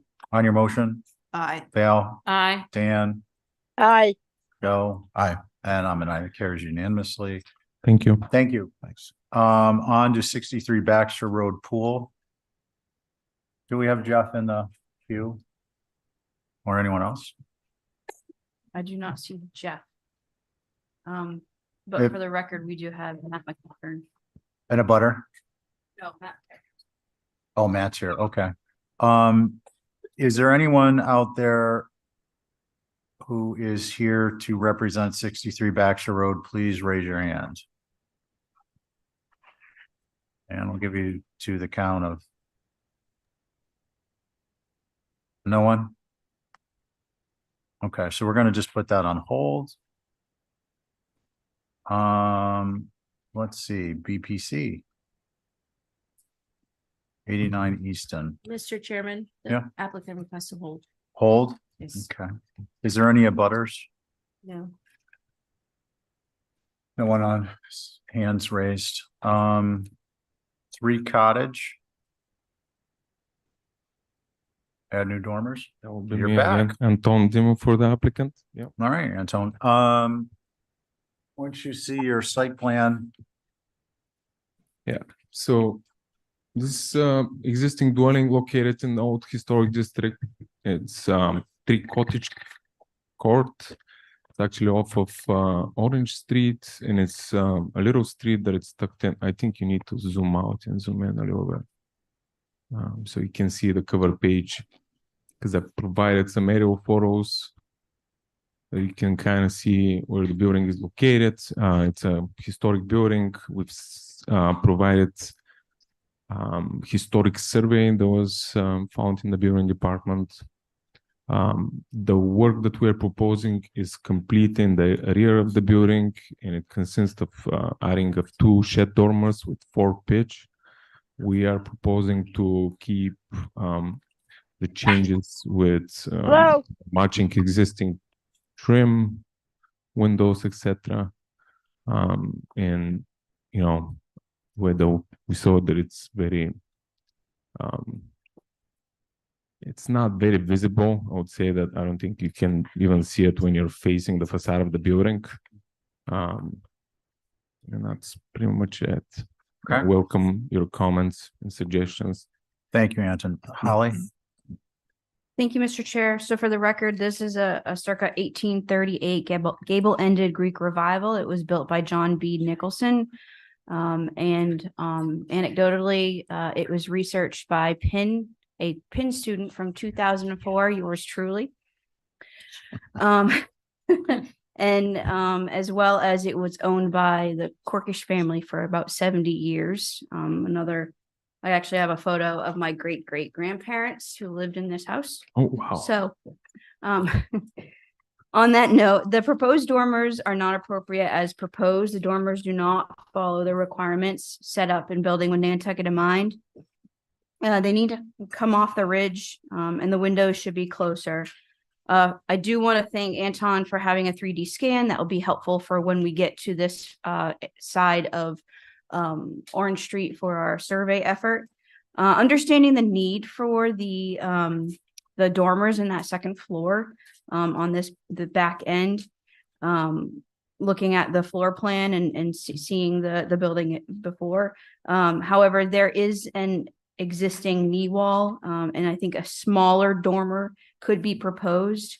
I do want to emphasize that the visibility from York Street may now be blocked with the new infill building that was built and you all approved at 12 York Street, I believe, or 10. But I do think looking to see what that looks like would be a view would be helpful, but nonetheless that the dormers should be designed appropriately as required in building with Nantucket in mind. Thank you. Okay, thank you, Holly. Do you have anything from Mickey? Yes. Go ahead, Mickey. So similar to what Holly just said, both of the shed dormers on the back of this building are too massive and overwhelm the roof plane. The south-facing dormer probably won't be visible, but the north one will likely be seen from York Street. So it should be set back from the eave so that it's no longer a flush dormer and broken into two smaller dormers. Just as a note, the reduced floor space this will create really shouldn't hurt the program at all. And that's it. Okay, thank you, Mickey. Who would like to go concerns? I can go. Thank you. I agree with what's Abby. been, sorry, Sorry. Abby. I agree with what's been said. It should be brought off the ridge and be a smaller dormer with smaller windows. Thank you. Thank you, Abby. Who's next? Val. I think that it could just be downsized side to side and work. He needs at least windows on one side to be egress size. And if he pushes them up, I don't think he can make that work, so. The side you can't see, I could probably stay, if it came down off the ridge. You know, the wall height was lower and it came in a little bit. That's all I have. Okay, thank you. Diane?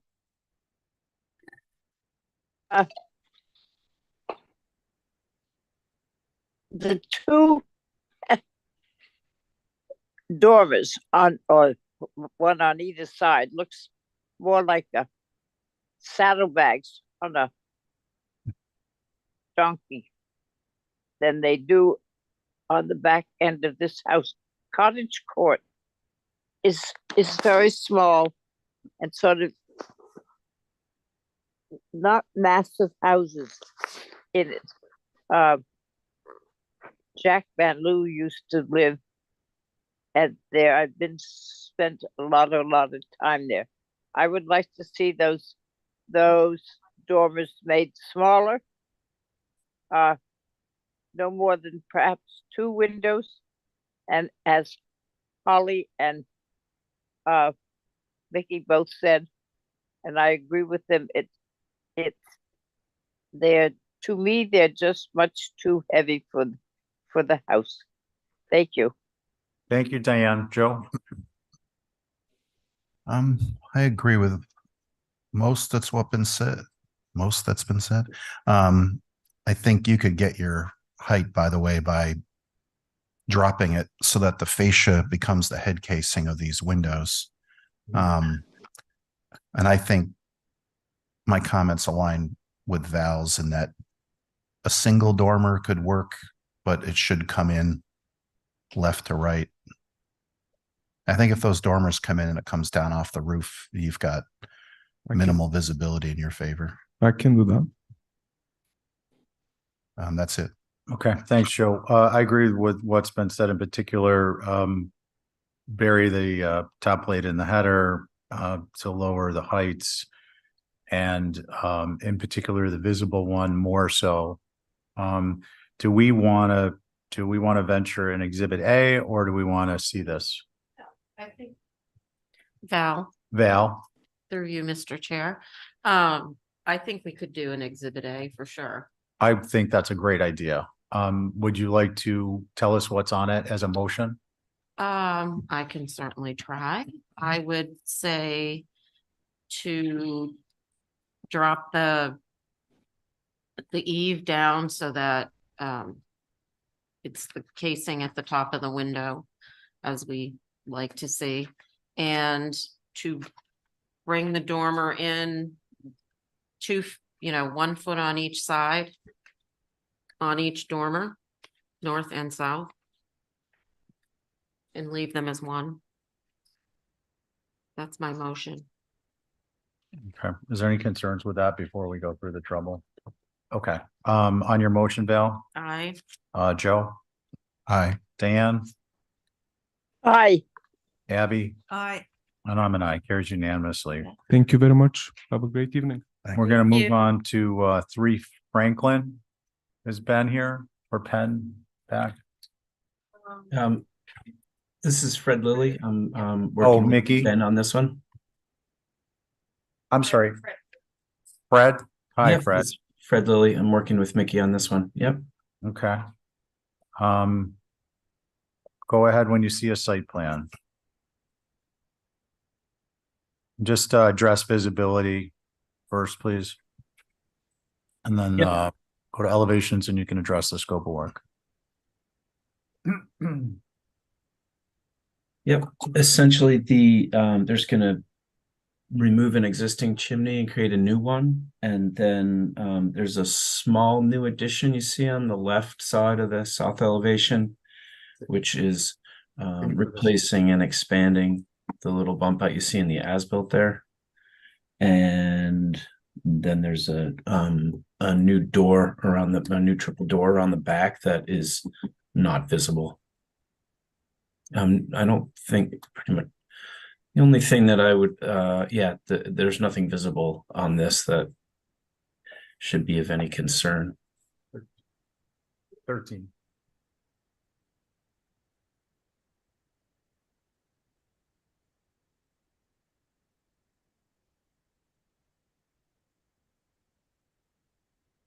Okay. Holly? Thank you, Mr. Chair. So this is a contributing circa 1938 structure, the Whitcoff. Sorry, I'm butchering it, but there is an HDC survey on file. Although the chimney is being relocated from the off center to the right, to the rear end on the left, the existing location is a character defining feature of this cape. However, after digging into the 89 survey on file, it shows that a photo of the dwelling without the front shed dormer and the chimney in a different off-center location. So of course we can opine that the existing chimney that's there has been relocated between 1989 and now. The existing chimney looks to also be quite larger in girth. My recommendation would be that it should relocate fine, but it should be a off-center and not on the end as proposed. And that's my comment, Mr. Chair. Thank you. Okay, thank you, Holly. Mickey? Yes, also just to be clear, I think Fred really meant to say that he's working with Ben on this, not me. This is not my application. So HSAG did look at this and we were fine with everything, except our comment was that if the chimney could be moved closer to the ridge so that it's a little bit more visible from the street, and we're fine with the rest of it. Thank you. Okay, thank you. Concerns? I have a question. Go for it. Val? Fred Lilly, were you the guy who used to have how high height poles? Yes, and that's why it was a slip of the tongue to say I'm working with Mickey on this. Yeah, apologize for that. But yes, I No, did how that high was- height poles. Okay, just checking. Thanks. Any concerns? No. Okay. Abby? my only concern is this where the chimney is situated. I want it to be as historic as possible, and I don't know where that would be. So whatever is, yeah, off center. Thank you. Okay. Joe? The only thing that jumped out to me was the size of the chimney. It feels out of proportion, should be slightly wider as it exits the house. That's my only comment and concern. Thank you. Diane?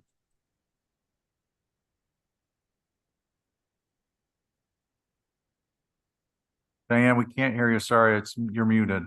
I go along with the chimney also.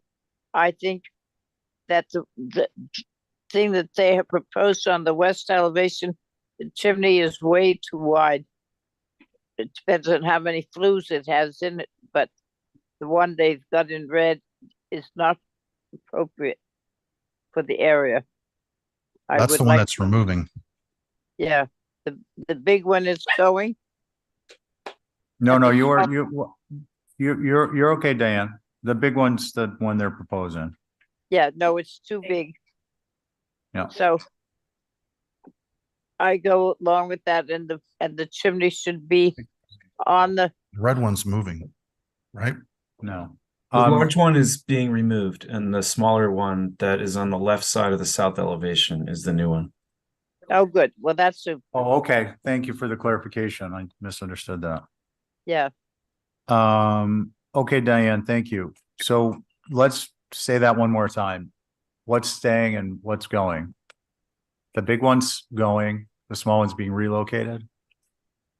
The small believe one that- is going to be an entirely new one. And if you go up to the photographs of the 89 survey, you can see the size of the proposed chimney is similar to the size of the one that used to be there.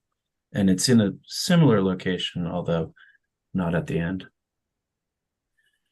89 survey shows it off center. But it mentioned it's off center. Okay. Yeah, can we go to that and zoom in on that?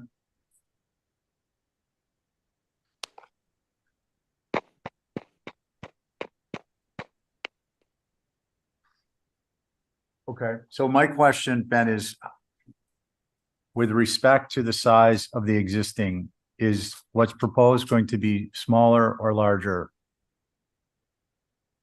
Or the With the proposed chimney is approximately the size of the one you see in the photograph that's on the screen. It is smaller than the one that's currently there. Okay, that's what I needed to understand. Thank you. Yeah. What would we like to do, folks? I think it's appropriate. I motion to approve it. Okay. On your motion, Aye. Abby? I'm a nay. Abby's a no. Joe? Aye. Diane? Aye. And I'm an aye. So, 4 yays, 1 no. For the record, Abby was the no. Ben, presume you're doing the studio fenestration revisions? Or is that? Sorry, yeah, it's Fred. Yep, I am. Oh, sorry, Fred. No worries. You can call me Mickey too if you want. Yeah. The hype pole guy. Exactly. Yeah. This studio is existing, and we're proposing putting in a sliding glass door in the place of a 9-light door and a window. It's not visible from anywhere, as you can see on this. Sorry, should I be talking before we get to the place? Now, can we go to the site plan, please? Sorry about that.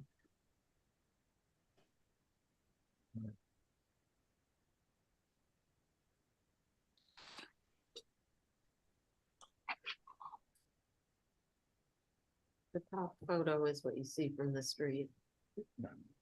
Yeah, this one.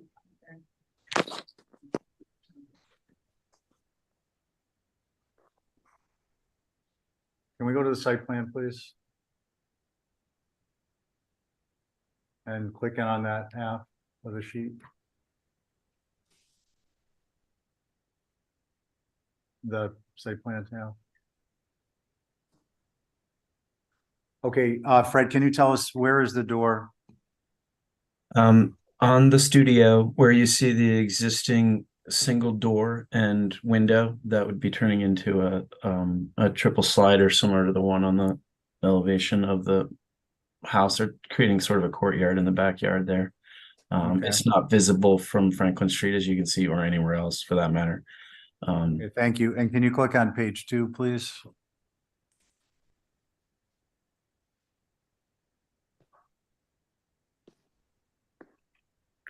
And this is the view of that structure. That's the view of the structure on the right side of that, which you can't observe, is where the proposed door would be. Okay, just to confirm. Thank you. Holly? Thank you, Mr. Chair. So I wanted to mention for the record that they're based on old 1989 surveys that we have on file, as well as looking at the town 1998 aerial. It looks like the existing sheds, 1938 one and a 1975 one, have been relocated, and the one that you see before you is actually a contemporary one, so it's non-historic. That information obviously is very important.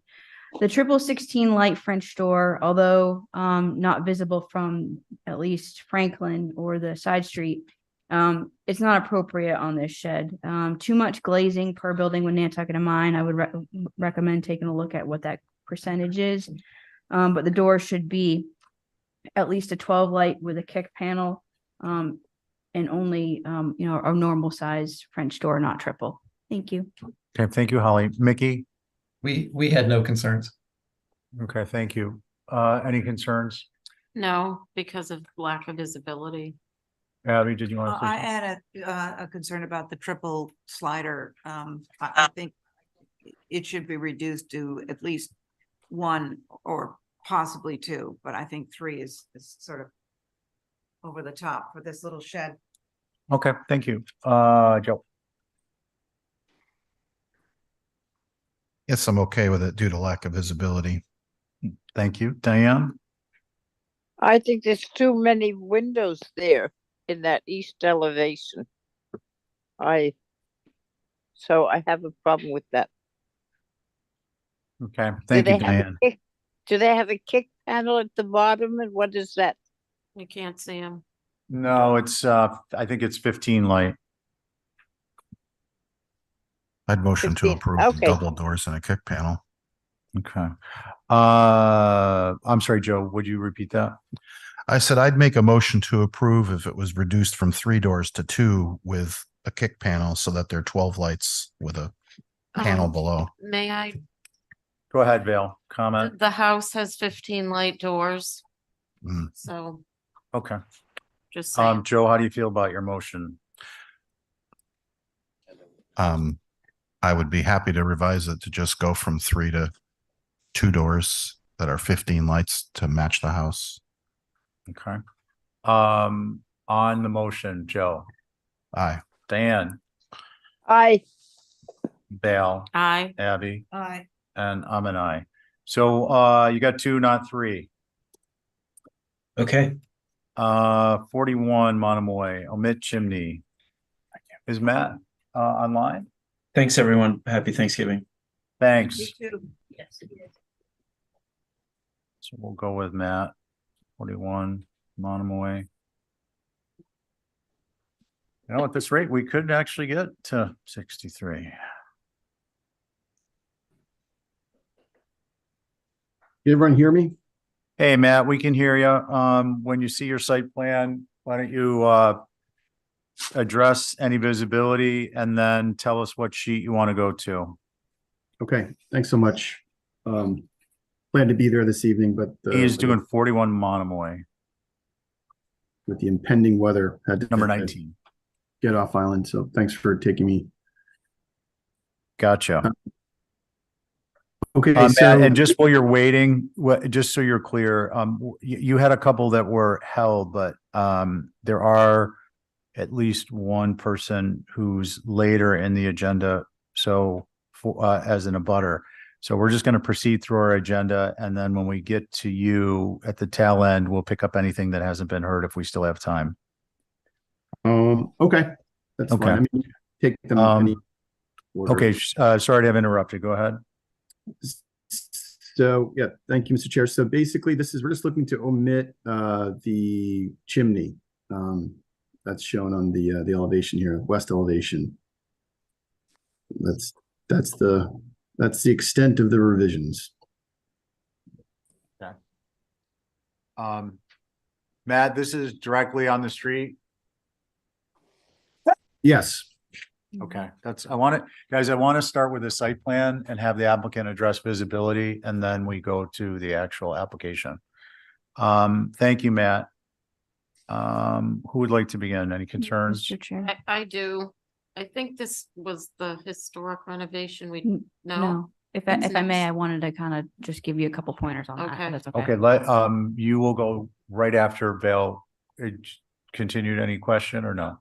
Well, I thought I mistook it for the house that's right before it, which was historic, and I was thinking the chimney should stay.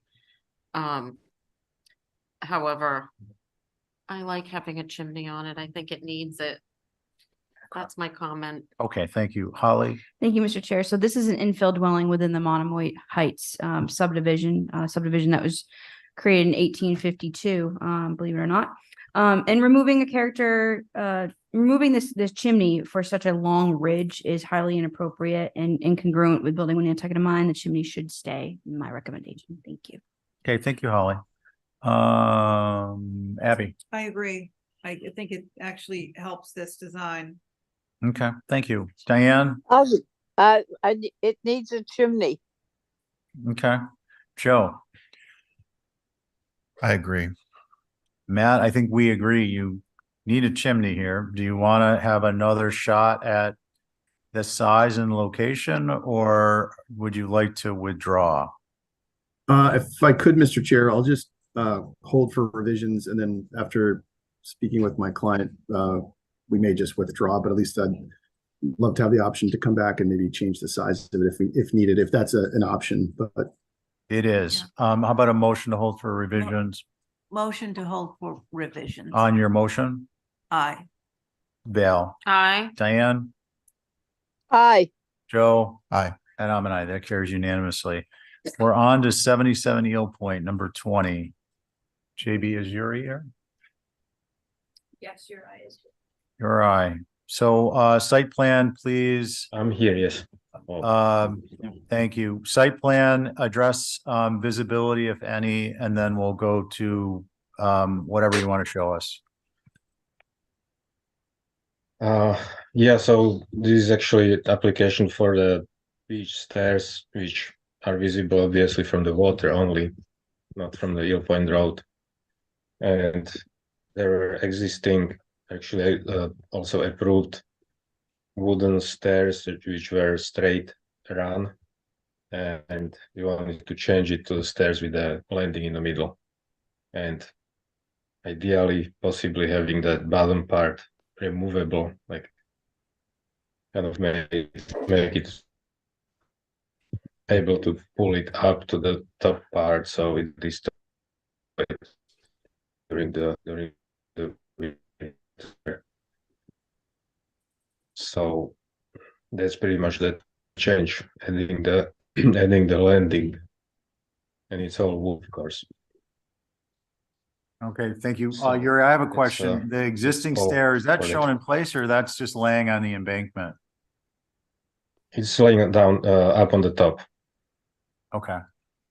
And yeah, actually there is also a existing board that goes to where these existing stairs were attached to or were coming down from. So of course we are going to reuse the existing boardwalk and build these stairs as a, right Okay, at the can same you spot. zoom in on the existing, please?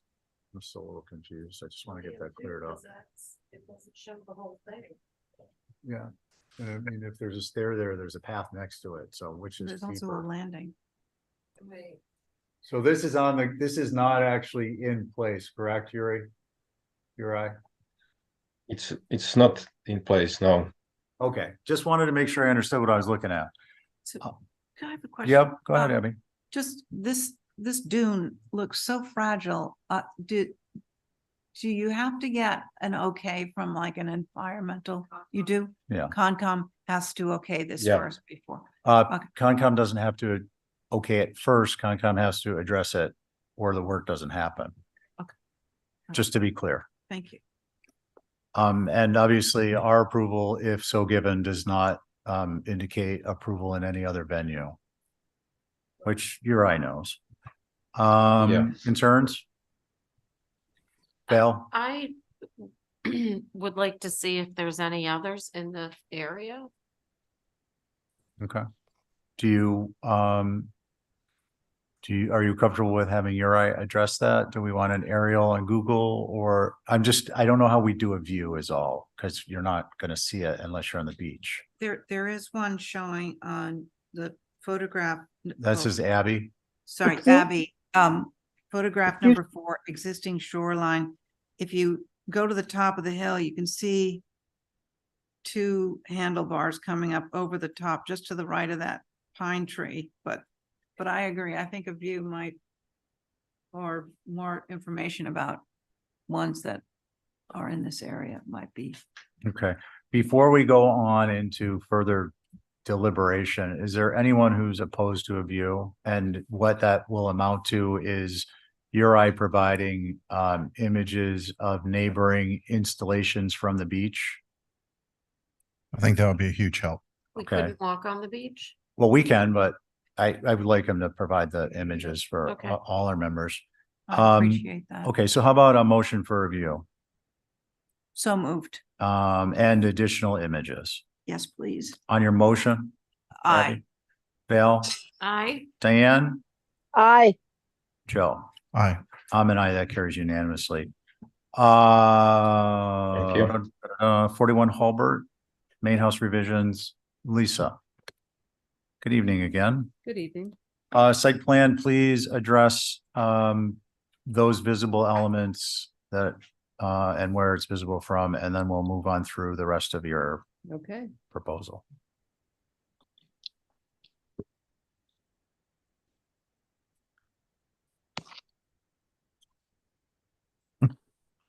This is an application for revisions to a house on Hobart Avenue that's already been approved, so it's clearly visible. The changes are on the north, we're adding a pergola onto a deck that already exists. You want me to wait till Esme catches up or keep going? Yeah, let's wait. Okay. And then there were no changes to the east. The south, there's some fenestration changes facing the road. And then on the west, there are a couple of minor window revisions. Can we go to south facing the road, please? It's the one above, yeah, right there. Nope, sorry. There you go. Oh, okay, that's where we started. Sorry, I can't read it on the screen. Yeah, that's south. So that's the most visible elevation. Okay, thank you, Lisa. Any other comments you want to? No. Okay. Holly? Thank you, Mr. Chair. So for the record, this is a non-contributing structure built circa 2005. Adding another porthole window on the west is a little odd, given that the existing one, it was obviously existed previously. Adding additional, again, not typical. But I have no concerns with the proposed pergola addition over the deck, as it's a feature more on the water and it's on an existing deck that's there and more appropriate in that location. So those are my comments, Mr. Chair. Thank you. Thanks, Holly. Is there Mickey comments? Yeah, we're here. So the same as Holly, basically, the additional round window on the west is a little too much. These windows should be used as unique accent features and not be placed randomly on the side of the building. That's it. Okay, Mickey. Questions? Who would like concern short and sweet, please? I can go. Short Abby. and sweet. I agree. I think the second round window is excessive, and I think the pergola being right on the beach there is fine. Okay, Val? Given where the second structure is, I don't know that you'll see that accent window. Can we hold? Can you please address visibility, Lisa? There is There's no another building, photos. 10 feet away. Okay. I mean, so I think it is limited. Certainly, the first floor wouldn't be seen. Okay, thank you. Val, continue, please. Oh, but that's the other side, right? I think it's the one. There, it's kind of pinned in on both sides.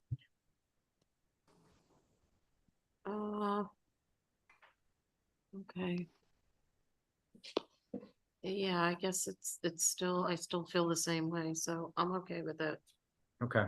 Joe, I'm okay with it as submitted. Diane.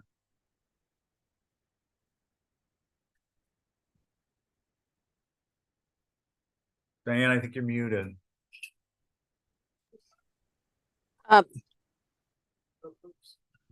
Oh, Somebody, one more time. I think you're good now. Try it. All right, Diane. Okay, we can hear it now. I'm sorry for the round windows. I mean, if we're not going to see them, they can be there. I just think it's that they take away the specialty of them when you see them other times. But if you can't see them, then I would say okay. Okay, thank you, Diane. Lisa, this is gonna be. What is the depth? I don't have all the drawings, Marie. What is the depth of the jog parallel to the street that is that upper portal window is adjacent to? Like more than 3 feet? No, actually on that side, it's actually, that's a flush side. That's just a corner board that comes down. Okay, so that's helpful information, but the distance of this structure to the other is like 10 feet, you said? Well, it might be a little bit more. I was just trying to look at the GIS map. I think we're about, hold on, let me just look at my site plan before I misspeak. We're a few feet off of our setback. And then there's the 5-foot setback, so it might be 13 feet away. Okay, but it's not there. Yeah, so it appears as though let me just say it this way. Due to limited visibility and the oblique angle, I am not concerned. Otherwise, I would agree with all the other comments. What would we like to do, folks? I have one comment that I don't know if it'll help, but that the location of that round window, it looks like on the first floor, it looks like you could lower it. Yeah, we could lower it maybe to the center line of the mutton bars. Yeah, because it's in the, not that it matters, but it's in the shower and you probably want to have that center of that at eye height, and maybe with it lowered and not lining up with the other window headers adjacent to it, it'll make it feel more special in its locale versus lining up the headers. And Totally maybe agree. that'll help to, diminish the duplication of the round windows on one facade. Is that a motion, Joe? Sure. As an exhibit A? Yeah. A trivial exhibit A. No, none of them are trivial. I mean, I don't know what the head height is of these windows, if it's 7 feet, but it seems like if it was 66 inches. How about just a line that OC's on the muttons adjacent, the horizontal mutton? Okay, yeah, I like that. Yeah, Okay. we ended up doing that on the boathouse next door. We actually had them framed higher and then they looked ridiculous and we dropped them. So I completely agree. Okay, so Joe's motion is to drop at least the first floor to center the horizontal mutton on the horizontal mutton of the upper sash adjacent. Joe, on your motion. Aye. Diane.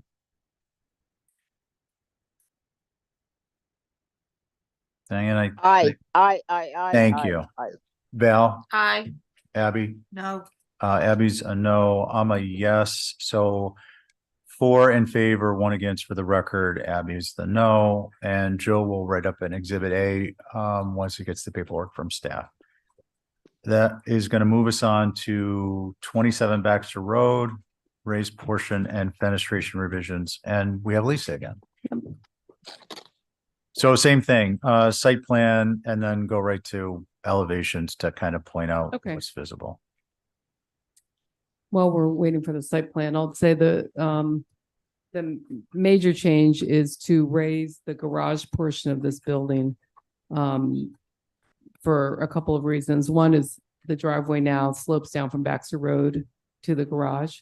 So we wanted to bring that grade up to the driveway slab and raise the slab. And it also allowed us to make the house just one level throughout the entire first floor rather than have steps. So that was the major change. On the east elevation, there is some removal of French doors and fenestration changes, adding an exterior stair to the basement. I think when you, on the north and south, you'll just see the garage wing being lifted to deal with the garage height. And that's an existing section that we're just going to lift about, I think it's 15 inches. I can't, my copy is a little small. It's hard for me to read. That would be what you'd see on the west elevation as well, just the lifting of the garage. So Lisa, just for clarification, this is showing lifted with a grade change or not lifted? It's a grade change on the garage side, but not the south side. There's a retaining wall there on the south side. Gotcha. So the lower left is showing us our elevation change.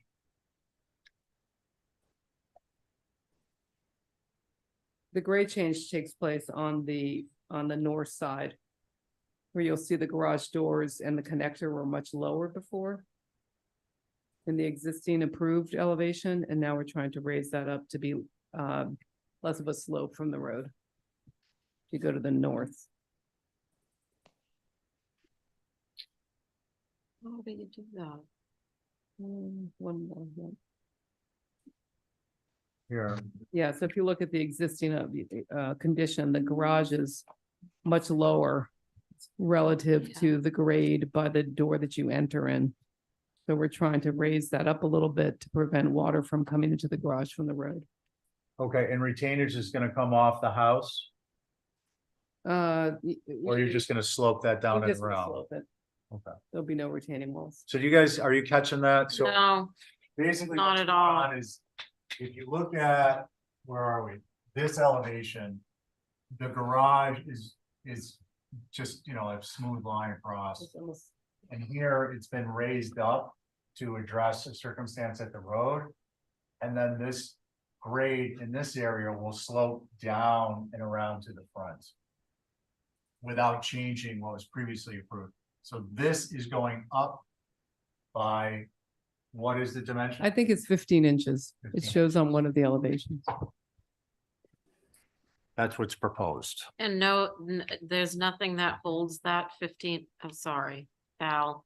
Val. Question. Yeah. Nothing holds that 15 inches, it just shoots Well, up there? because right now, if you look at the existing elevation, it's pretty much flush. What we'll be able to do is actually probably, it's not shown well in this elevation, but just sort of, you know, the grade is much lower on the bluff. So you could just sort of taper the grade more smoothly than we've shown in the elevation.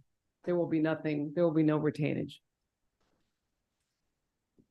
It'll just go from a higher point at the road back down towards the bluff walk. The slope will just be different than what's there today.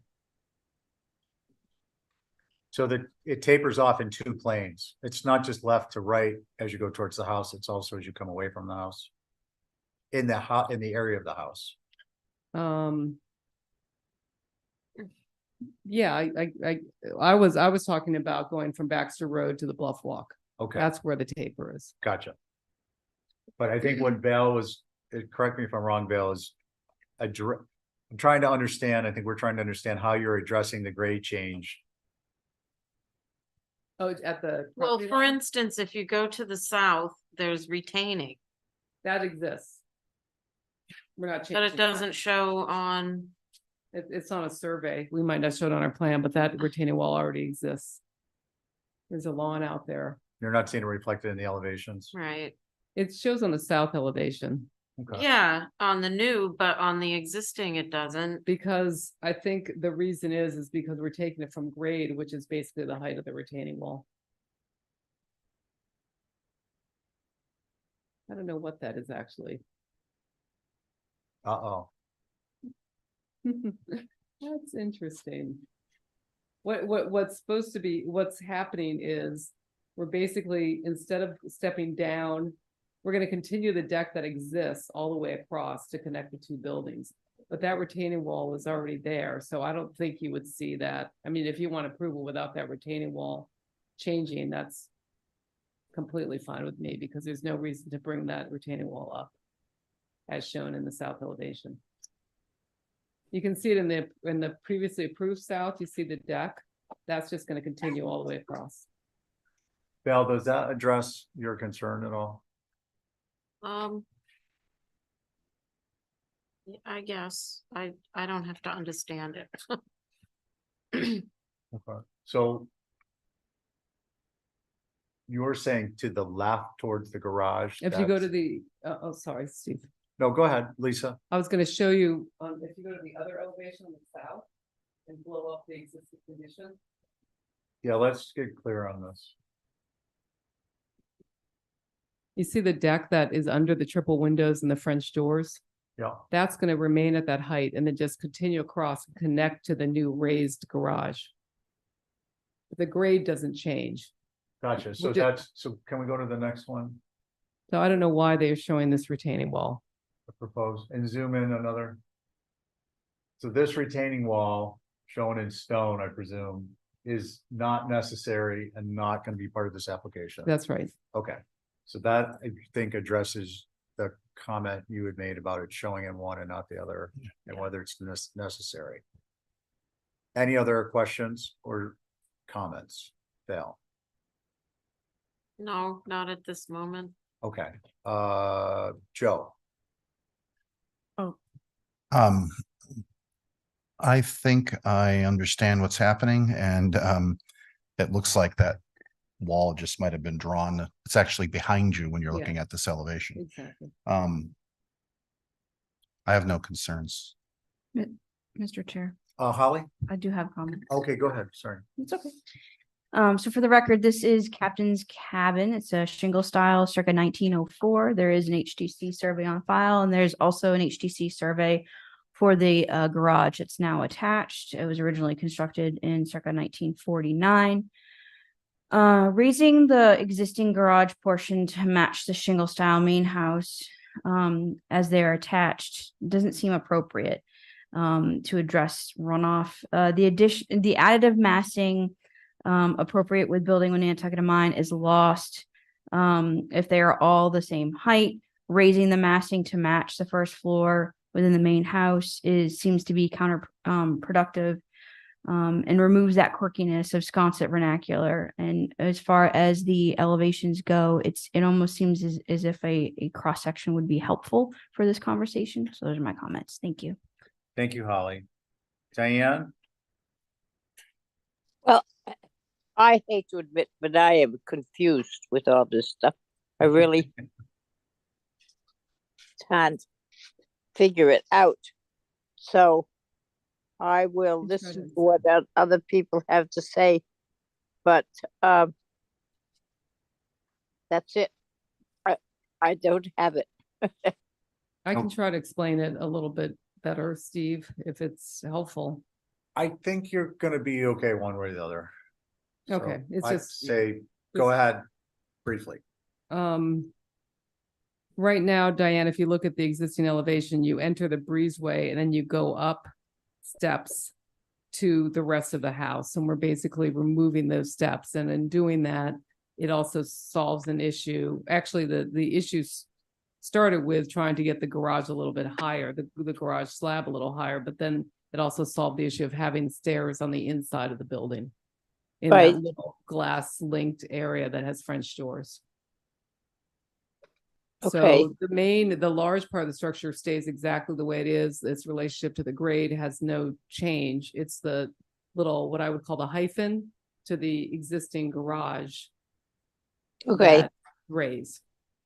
But that's what faces this street, correct? That is, yeah. All right, thank you. Okay.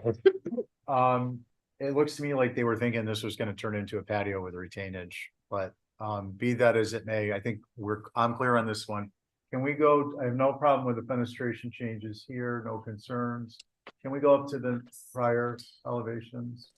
And Mr. Chair, we did have a hand raised from Rob eventually. Okay, who, by the way? Rob Benchley. Okay, Rob, I'll get right back to you since we're jumped in here.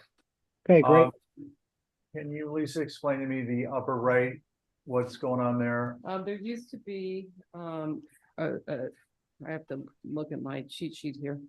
There used to be French doors in the far right, and we removed those and we turned it into 3 windows. Okay, that seems very appropriate to me and less confusing from the front of the house.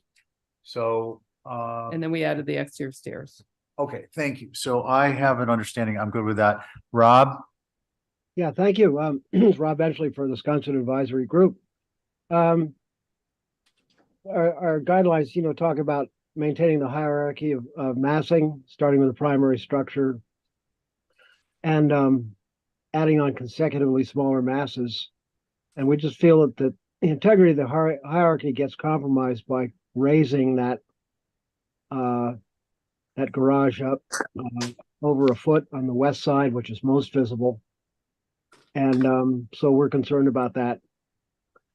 And it just exacerbates this compromise. Okay, thank you, Mr. Chairman. Okay, thanks, Rob. I appreciate your comments. What would we like to do, folks?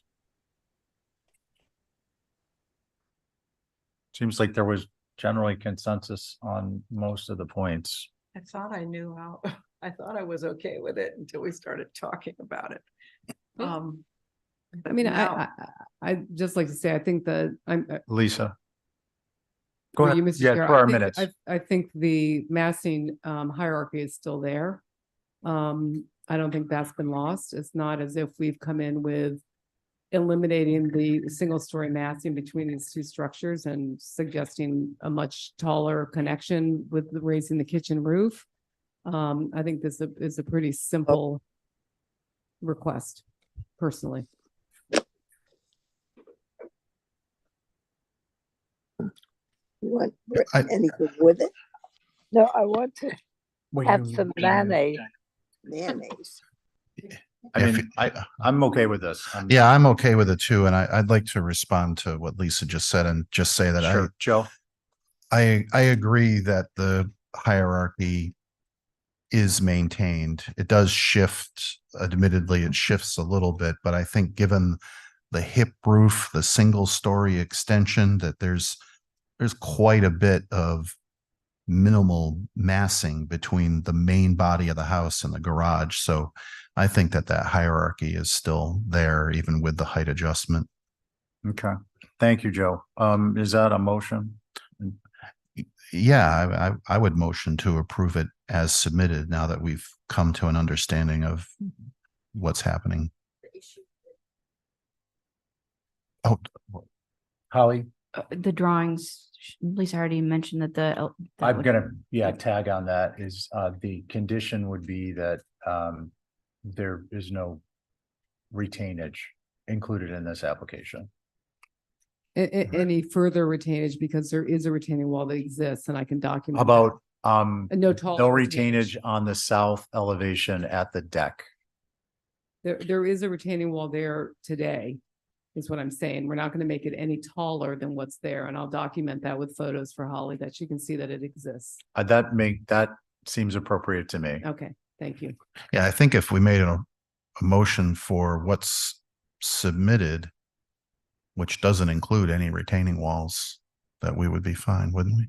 Yeah, and that's when I said no retainage, I don't mean we're not retracting prior approvals, just we're approving this drawing without Yeah, retainage walls. I just wanted to be clear that. Yeah, no, I that get it. Retainage exists on the site and I don't want that to be all of a sudden a problem. Yeah. I guess it would be a corrected south elevation. Yes, Yeah. without the retaining wall shown. Okay, Joe, will you entertain a question on what your motion is on the floor? Yeah, just Of course. before we motion, is the Abby. additive mass the final, Abby, for the record, Is that historic to the main house? The last mass there? Yeah, I mean, we're not changing anything with that. It was, I think, renovated by Elizabeth Churchill and David Bentley years ago, and we're just lifting that building. But it was part of the original structure I or? don't know. I don't think so. I thought we I- heard the it was kitchen was added, 1940 definitely. and the other one was 1904 or something. Yeah. I don't know if that's right. It's changed.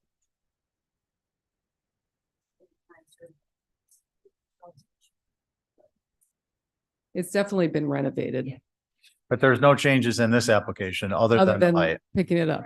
Okay, That's right. Abby, the only thing changing in this application is the height. And it's going up 1 foot. 1 foot 3 inches, I think. You can continue with the motion. I just. Okay, so Joe, just to revisit that, this is to submit as approved without regard to retainage. Yeah, and a revised or a corrected south elevation that stonework that's shown there would go away because Yeah. it's not in the Okay. elevation. And you That's can right. write that on the app. Okay, great. On Joe's motion, Joe, Aye. Diane. Val, I guess so. I don't really understand it still, but would you like to abstain? no, you guys understand it. So that's a yes. Yeah, fine. I need just a vote. Yes. Okay, thank you. Abby, I'll abstain. okay. Joe, you did yours. Diane, we're waiting for. Diane, I'm sorry, you were muted. Still muted. Time, I don't have a radio going or anything. Okay, Yes. sorry. I would say aye. You're an aye, and I'm an aye, so that's 4 in favor, 1 no. For the record, Abby's the no. And Joe, you'll mark up the application. Sure. Thank you. Thank you. Thanks, Lisa. Let's see here. We are at 23 Sankaty Head Road. Small addition and remove dormers. It's Joe. Oh, Mr. Chairman, through you, the applicant requests to hold. Ah, I did, but the next one I don't want to hold. okay, so we're gonna move on. Are there any abutters? No. Okay, we're gonna move on to 23 Sankaty Head Road, second floor addition and fenestration. Joe Paul, coming to you live from the HDC. Just want to make sure it's the right one. Yeah. Sure. So Okay. site plan, Joe, address, just if there's anything visible that, the commissioners might want to focus on, and then move right onto the elevations, please. Sure. This is an existing single-story ranch that just transacted, and my clients are doing a modest renovation to this structure. No pools. We're not knocking it down or adding a second floor. So the elevation that faces the street is the second one down on the page. Can we So- zoom in a little bit and we'll do them once at a time, maybe get rid of the page panel? Yeah, Val. What's on the agenda and what we have here to look at? I'm not sure which one. We're skipping remove dormers. Yes, that's what we just So did. this one's listed as color change. Okay. No, this is second floor addition and fenestration. Yeah, the descriptions Oh, are incorrect gotcha. for sure. Gotcha, okay. And is it in fact the right one? Is it matching what's up on the screen?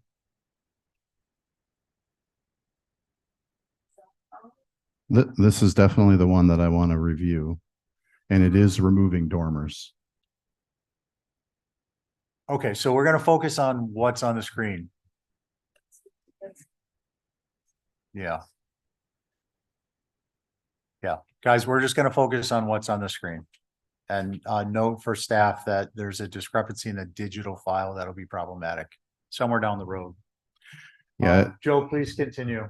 Yeah, sorry about the confusion. They're 21 Sankaty Head Road and 23 Sankaty Head Road, but they're both listed on the agenda as 23. This one is 23, which is one house away from the end of the street.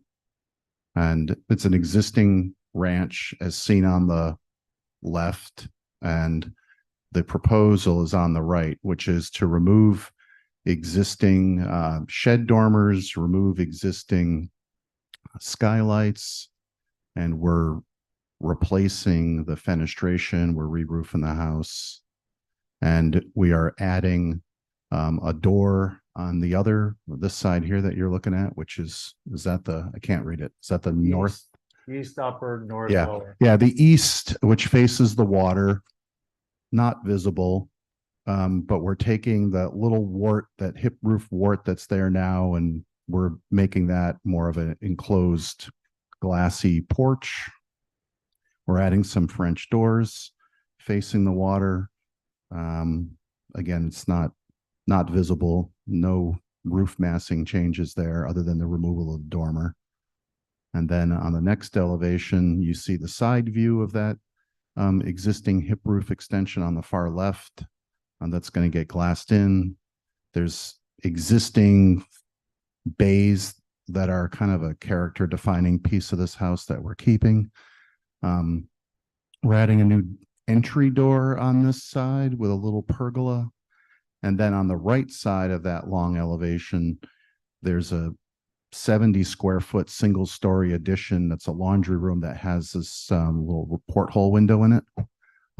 We've also removing the half rounds that are in the upper gable. So we're trying to simplify this and just keep it a single story, simple ranch. Okay, great. Thank you. I think we're good with that one. Concerns? Abby? Diane?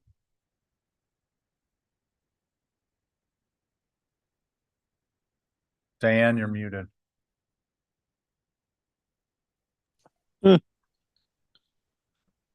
I'm gonna quit. Don't quit. It's just mute. No, I again have a question on the north. Are we talking about the north elevation, the round porthole? I don't think it fits in. I don't think it's appropriate there. I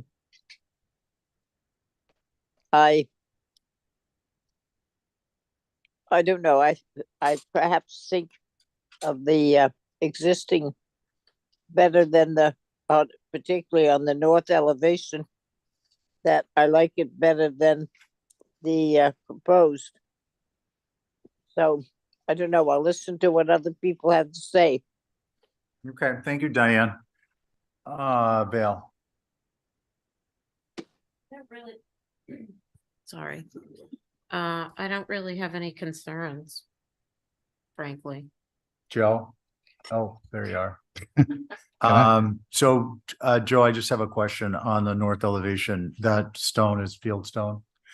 It is. Yeah, I wanted to point out that there's an existing deck that runs the length of that whole building, that with a shingled half wall, which is really unusual, that is being removed completely. And we're replacing it with a much smaller patio with a field stone wall, and also removing French doors where we're putting the round window. So given that there was half rounds and some quirky elements, I felt it was appropriate to have the round window on that elevation. Okay, thank you. Yeah, I don't have concerns with this, noting too that the stone in that is not atypical in that area, that particular stone in any event. What would we like to do, folks? Motion to approve. On your motion, Aye. Abby, Aye. Diane, Aye. and I'm an aye, so that carries unanimously. Thank you, Joe. Thanks. And Joe, would you be so kind, just take a look at the one that's labeled 23 Sankaty Head and just check those drawings out with staff separately. Okay. So we know if we need additional information when that comes back. Dun, dun, dun, dun. That brings us to 5 Maury Lane. I just want to point out that we do not have a quorum. It's like a really late night on the last night of town meeting, and if we had to have a quorum, we'd be in trouble. We don't have a quorum for 5 Maury, so if that has representation, you will need to hold until you have more members. And that brings us to 6 Sandpiper. Oh, Robbie, good evening. Well, Carrie is not here. You are down to a 4-person board. You good with that? yes, I am. Okay, why don't you look at the site plan? If there's anything, as you know, would be of concern to the HDC in terms of visibility, point it out from the site plan, and then we'll go to the elevations. Sure. So if you all recall, this is in a very remote part of Tom Nevers, which you could clearly see, I hope, the GIS. Sandpiper is a little cul-de-sac road off of, I don't know, Longview maybe, I don't know. Way out, way out. Esme, can you zoom in on the site plan, please? Yeah. So yeah, it's off the old Navy base side of Tom Nevers. Okay. Okay, so if you look at the photographs that I took back in April, which should be the next sheet. No, not that one. Keep going, please. Yep, that one.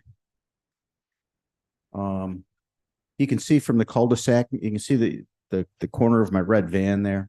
And even in April, it is very obscured from the cul-de-sac. It's at the end of the cul-de-sac, and I mean, visibility is limited and difficult at best.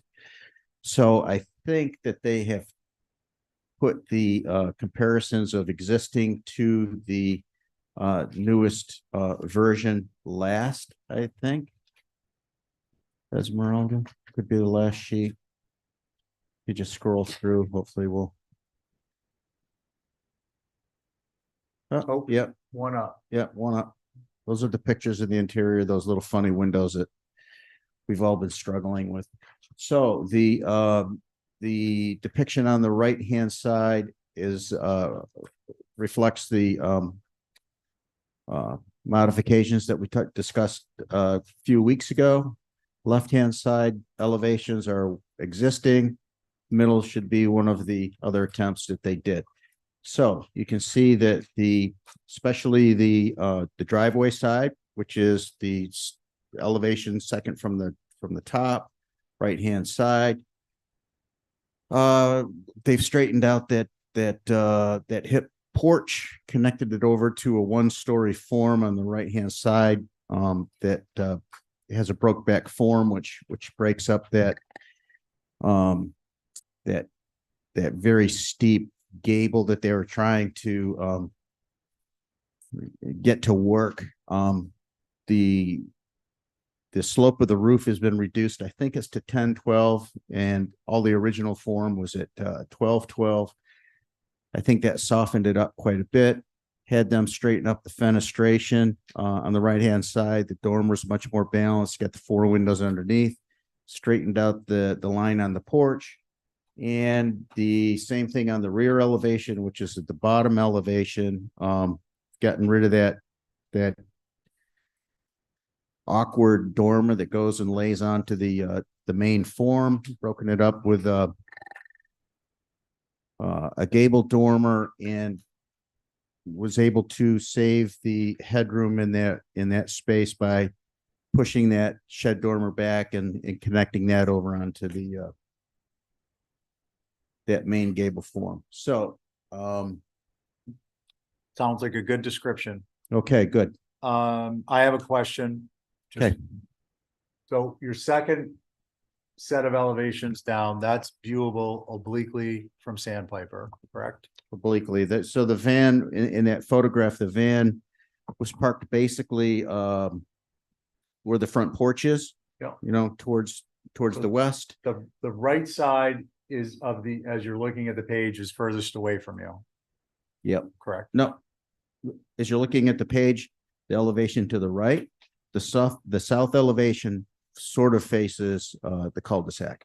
Right, but if you, as you're looking from the cul-de-sac, Yeah. it's rotated such that the right portion of that elevation is further away from the road. Or it's closer. The closest elevation, Steve, is the third one down on the right-hand side. Oh, okay. Yeah, Right, that's because I then did it- a view and I was trying to, And then if I'm in the cul-de-sac, okay, the building's rotated like this a little bit. okay, thank you. Yeah. And the bottom one is the primarily basically the East. rear. East, yeah, you can't, Okay. that's Okay. the least, besides the north, that's the least visible. Thank you. Any other questions? Who would like to go? I can go. Please, Abby. It's a complicated design, but I think you're doing the best you can and I'm okay with it. Thank you, Abby. Val. I guess, the proposed is better than it was. Nat. Diane. Yeah, it is, and Sandpiper is a hard cul-de-sac to see everything in. It's a funny one over there. So I guess it's, it's not bad to see what you all think of it. I would go along with it. Okay, thank you, Diane. Joe. My comment's a minor one, I hope. The new shed dormer that's there, it looks to me, and I'm saying this because this is that end that's below it, the south elevation, as you said, is the one that's most visible. It looks to me like the face of that shed dormer is forward of the main gable of the house. I think by a foot or so. Yeah, and that I think is gonna feel a little peculiar looking at that. And if that could be pulled back, at least so that they're in the same plane, and I think in an ideal world, it's actually set back a little bit. To where that is, Joe? Yeah, that is forward of that. This is the side of it. It's forward of that gable. And I'm not sure what the function of Go why to that the was. floor plan, So please. Diane, we're just looking at the relative depth on Just the page 9. And that gable end faces the driveway. second elevation down. Here's the floor plan, will help you understand. It's Yeah, an that could office. easily get pushed back. I don't Yeah. I don't know if it was a push the whole function of getting thing, the right? windows to fit or, but that shouldn't be a problem. Let's do that. Can we go, and what's the side elevation, Robbie, that is, just cardinal points? That would be the south. Can we go to the south? That's the top one there, Steve. So roof plane wise, there's no concerns. This whole addition could get pushed back, Yep. correct? Well, just the dormer. Oh, well, yeah, we could push the whole thing you back. push- Then you don't lose the integrity of the shape of it. But are you It's only concerned gonna about change. by- No, it's really just the shed dormer. When you're looking at the front of the house, sticking out? that's dormer's going to be forward of the main gable, and they're in close proximity to each other. So I think it's going to feel, they won't be fine, happy it's with fine. it. It's fine. Jog that back a foot or more, We'll just make it line up. We'll put it in the same plane. same plane? Yeah, I think the same Okay. plane would be Fair an enough. improvement. It's subtle, but I think it'll help. Okay. Any other comments? Joe, is that an exhibit A motion? Apparently, yes, that was an exhibit A motion. And would you like to restate for the record? Yeah, motion to approve as submitted with the revision to the shed dormer to be pushed back so that it is coplanar with the main gable Per exhibit A. per exhibit A. Awesome. Thank you so much, sir. On your motion, Aye. Diane. Val, Aye. Abby, Aye. Diane, Aye. Aye. Thank you. That was perfect timing that time. Thank you. And I'm an aye, that carries unanimously. Thanks, everyone. I'll have to write Let's see, that down. Robbie, you're still here for 20 Pleasant. I'm going to be Chuck Lenhart now. Hey, Chuck. Look at that. It's like a magic show. 20 Pleasant, raised roof and fenestration. Good evening. Good evening. I think we can go right to elevations on this one, Esme.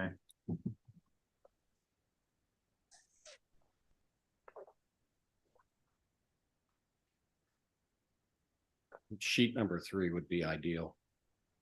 That's where I have the original application, all 3 elevations compared. That's it. Okay, so the original application. I'm sorry, 1 second. Can we axe the pages and zoom in a little bit on the elevation by elevation, left to right? So, go ahead. Yes. So the top 3 elevations are existing conditions. The second one is my proposed revision. The one below is what I came in with originally. And the original application, we were going to raise the eave line about 4 feet. But I also changed the roof pitch, which basically made the building about 6 feet taller. That is. Need to see the top. I mean, just take it down 10% so we can see the whole thing. So the revision, what I've done is hold this exactly the same roof line in terms of roof pitch, but we're lifting it 2 feet, simply that. On the front elevation, the 4 smaller windows just go up 2 feet and they're retained. So there's no change in the fabric that happens there. The one thing that I cannot do, I was asked to do, is on that gable end, on the older historic element, and the element on the left is the original historic structure. There is that larger 6/6 window up there. I can't move that thing up any meaningful and retain that window. It just doesn't do it for us. It doesn't make it worthwhile to do this project at all. So what I've done is bring it down and put it into the gable in the center of the second floor. And so it's the one that's a little taller than the 2 existing windows. The 2 existing windows move out. So we're taking all the same fabric and reusing it, taking one of the 3/3s, moving it up to the gable, and we lose one of the windows that is, again, a non-historic window. It's a Brosco window that was put in there when this addition was done. So that's simply it. I've taken it to an absolute minimum in terms of elevation changes. Okay, thank you, Chuck. Holly? Thank you, Mr. Chair. So for the record, this is the main block is a circa 1838 Federal Lewis Sturvenant house. And we are gonna have we do have a draft Form B, so an updated HGC survey that's in the works. Appreciate the shorter addition of that second floor with the 3, I would assume 3/3 double hung. I couldn't really see if those are double hung. Awesome. Yes. Nothing else would be appropriate. The existing 3/3s on the southeast should be reused if that's all possible for the 1.5 stories, I hope. And it looks like the existing gable end window, which you just confirmed in the main block, is being kept and relocated in this more contemporary addition. I think that's appropriate. And then my only comment on that end, because we're taking that gable end that has the existing 6 windows and putting in a 7th window to retain that historic window. I'm just curious on what that glazing percentage is. There is, that's something that we look at in building with Nantucket in mind. But other than that, those are my comments, Mr. Chair. Thank you. Okay, thank you, Holly. Is Mickey here on any comments? Yes, so we're generally okay with the change in the roof lines. We had a couple of suggestions regarding the windows. The gable end window in the main mass that's becoming 6 light rather than a 6/6. It feels a little tight to the rakes. If that could be lowered down just to give a little more space around it, down toward the ridge, that would be a suggestion. And then the other one, I get the idea of trying to reuse that existing 6/6, but it's larger than all the windows on that side. And I think it would look better if those windows were all the same size. That one kind of stands out as an anomaly being bigger. And it's also on the second floor, which is kind of unusual. So I don't have a suggestion for that, but I think we were thinking that it would look better with the 3 windows to be the same size. That's it. Okay, thank you. Concerns? Joe? I need a second. Okay. I can go. Abby? Briefly, I think it's a good compromise from what is existing to making it look more like a historic house that was added onto with the 6/6s. I think on all elevations. Okay, thank you. Dale? I think what Chuck's proposing is appropriate. And I actually appreciate reusing that window. The big window on the second floor. Okay. Instead of getting rid of it. And I think it looks much better than the existing with the 2 little wall-eyed windows on the edges. Right. Thank you, Val. Diane? I agree with what Val just said. Absolutely. I like that window. And I like those silly little windows on the side are not, you don't fit in. So I don't mind the revised southeast revision number 1. Okay, thank you, Diane. Joe? Yeah, I think this looks good and appropriate. The one thing that I think is worth considering, which Mickey mentioned, is that existing 6 light that is now being proposed in place of the 6/6. I think he had suggested that that feels a little bit tight to the rake boards. And I know that the previous one was tight, but it feels like now that the window has gotten smaller, I think he'd suggested dropping that down a little bit towards the ridge. I don't know, just 6 inches so it doesn't feel like the head casing is tangent to the fascia boards. Easy to do.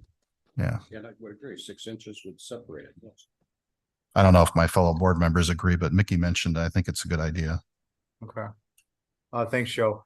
So, Chuck, wall-eyed, windows gotta go. I don't have any concerns with what's been proposed. I think you did a nice job making the changes. The only request I have is on what's been bubbled. Just cross out original on the rightmost, just for the sake of clarification. Oh, yes, I see It's that. just a carryover in Yeah, the notes, yeah, no big deal. Yeah, got it. What would we like to do? Go to bed. I think we should make a motion to approve, but I don't understand the thing about the Can I, thing you added, so, the thing I added or Joe's comment? both. So my comment was, in this drawing, there's a note for the middle set. Oh, yes, I And understand. the original is just a holdover from the lower note. So he's just gotta cross out original. Yeah. And Joe's comment was to lower that 3rd floor window 6 inches, approximately 6 inches, Get out of the- more along the lines of the lower set image. Okay, that's my motion, Okay, can we do that as an exhibit A? certainly. And, on your motion, Aye. Val? Can you just say it again? Sorry. Sure. Look, real quick, we're gonna cross up original here because it's not relevant. It's a holdover from this. We're gonna make this look like this. Mr. Chairman, before Okay. Val speaks, your board for this application was Welch, Camp, Coombs, Patton and Paul, and Oliver was recused. Oh. Welch, Camp, Coombs, Patton. Working on 22, right? Okay, disregard everything I said. So we'll ask to strike from the record Val's comments. Let's rephrase that. Strike from your deliberations, Val's comments. Is there anyone concerned about that? No. No. Okay, No. so, would you, just for clarification, the board is myself, Diane, Abby, and Joe.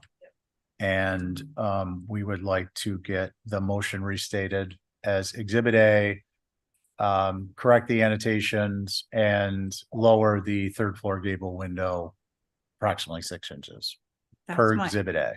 Yes. On your That's my motion. Aye. Diane, Aye. Joe. Aye. And I'm an aye. And Val, I apologize. I looked at that and I didn't even think about it. So. Okay, thank you, Chuck. No, that's on me. I apologize. 43 West Maya comment. I usually state the board and I didn't. So, 43 West Maya comment. Matt, you still here?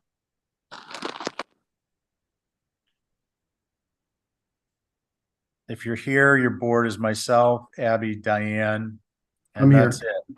Do you want to hold? You've got a 3-member board currently. I'd prefer to hold if I could. Okay, so we're gonna hold on that. Mr. Chair, is it possible to go back to the ones that we had skipped earlier? I would like to, Matt, but we do, as I mentioned earlier, we've got an abutter for one of your later applications. Sure. And just in fairness, and there isn't anyone I'm aware of, because we asked as we held the others whether there was anyone, and there wasn't anyone. Sure. I'd like to get to them, so make it really simple, because you're like the next hour after Elizabeth. Elizabeth, 43 West Maya comment. Do you mind doing the Exhibit A on that last one? Sure. Can I get the drawings for 20 Pleasant passed to Joe? I already emailed it. Oh, you did? Yeah. Okay, excellent. Elizabeth? Yes. Once you see your site plan, you can comment on anything with respect to visibility and then move on. Right, so there's no change to the application, but what we did is we went out and staked the 2 corners of the pool that we could, because the other 2 corners on the existing house and the 2 corners of the wall, which the wall will be just 16 inches high, and it's to allow us to maybe like build a little dune behind it. And you really cannot see this unless you were right buried. to the pool. Yeah, so, It's so minimal impact. and then can we zoom in on a little more the site plan? Oh, okay, there's images. Okay, back to the site plan, please. You can see the red outline of the existing house. Yeah. And you see where the pool is. It's in the ground. Okay, Mr. Chair, Holly. we do have a hand raised from an abutter. Okay, and can you identify the abutter for me, please? Tom Barada. Tom, can we hear you?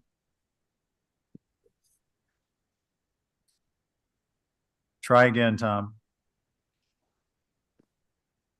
Nothing yet. Is he still muted? Tom, you're muted on your end.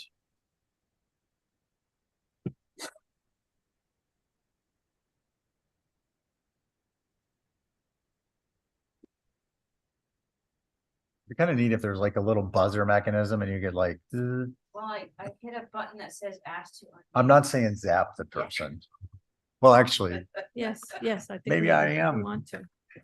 not this person in particular, but Tom, we're to you if you can hear us, Tom Barada.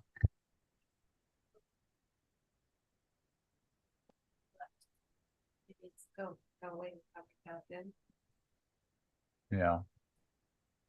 Okay, why don't we, Holly, please just keep me updated on that and we'll go to comments. Who would like to go? Wow.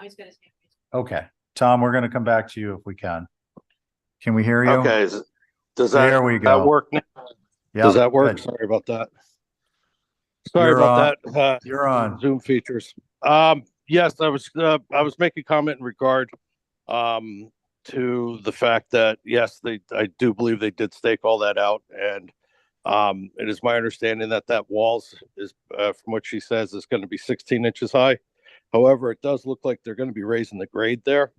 So, because of the grade feature, I'm still pretty sure that, it will be a little bit noticeable from the end of the property at the West Maya Comet by the beach.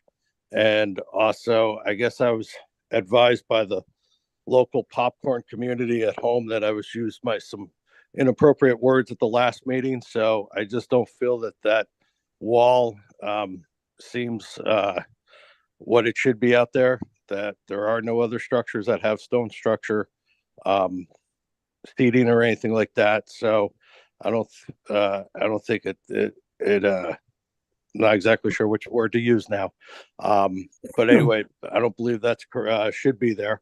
Also, if you notice in regard to the plan, and I don't know if this falls under you guys or not, but HTC is in charge of characteristics, integrity of the neighborhood and whatnot. And with the way the house is going to be moved, that's going to be brought up forward, and it's actually going to affect all the other neighbors down the way.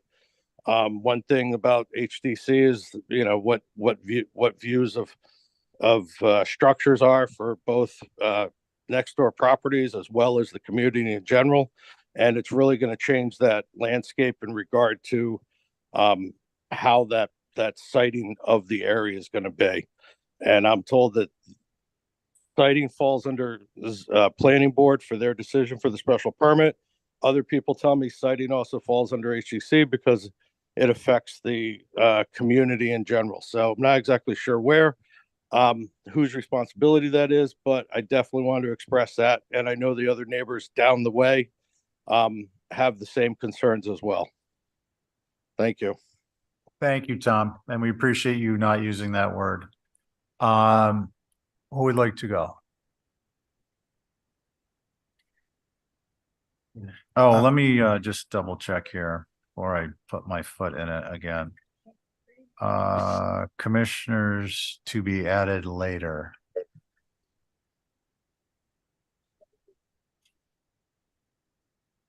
I was on it, you know that. Okay, we definitely need to know that before we start these. This is spontaneously added last week to be reviewed again this week. It was at the meeting last week. Right, but we heard it last week. Yeah. Right. Who was here last week? I know I was, because I initially put it on consent and then it got off consent. Okay, just a minute. I'm just saying procedurally, we need to know before the meeting starts. Or you need to know so that we can know at the meeting. So we don't do this. Whether somebody needs to look at the tape or someone needs to be responsible for taking the notes, however it works out, just no pointing fingers, it's just a simple matter of procedure. Val, did you speak on this?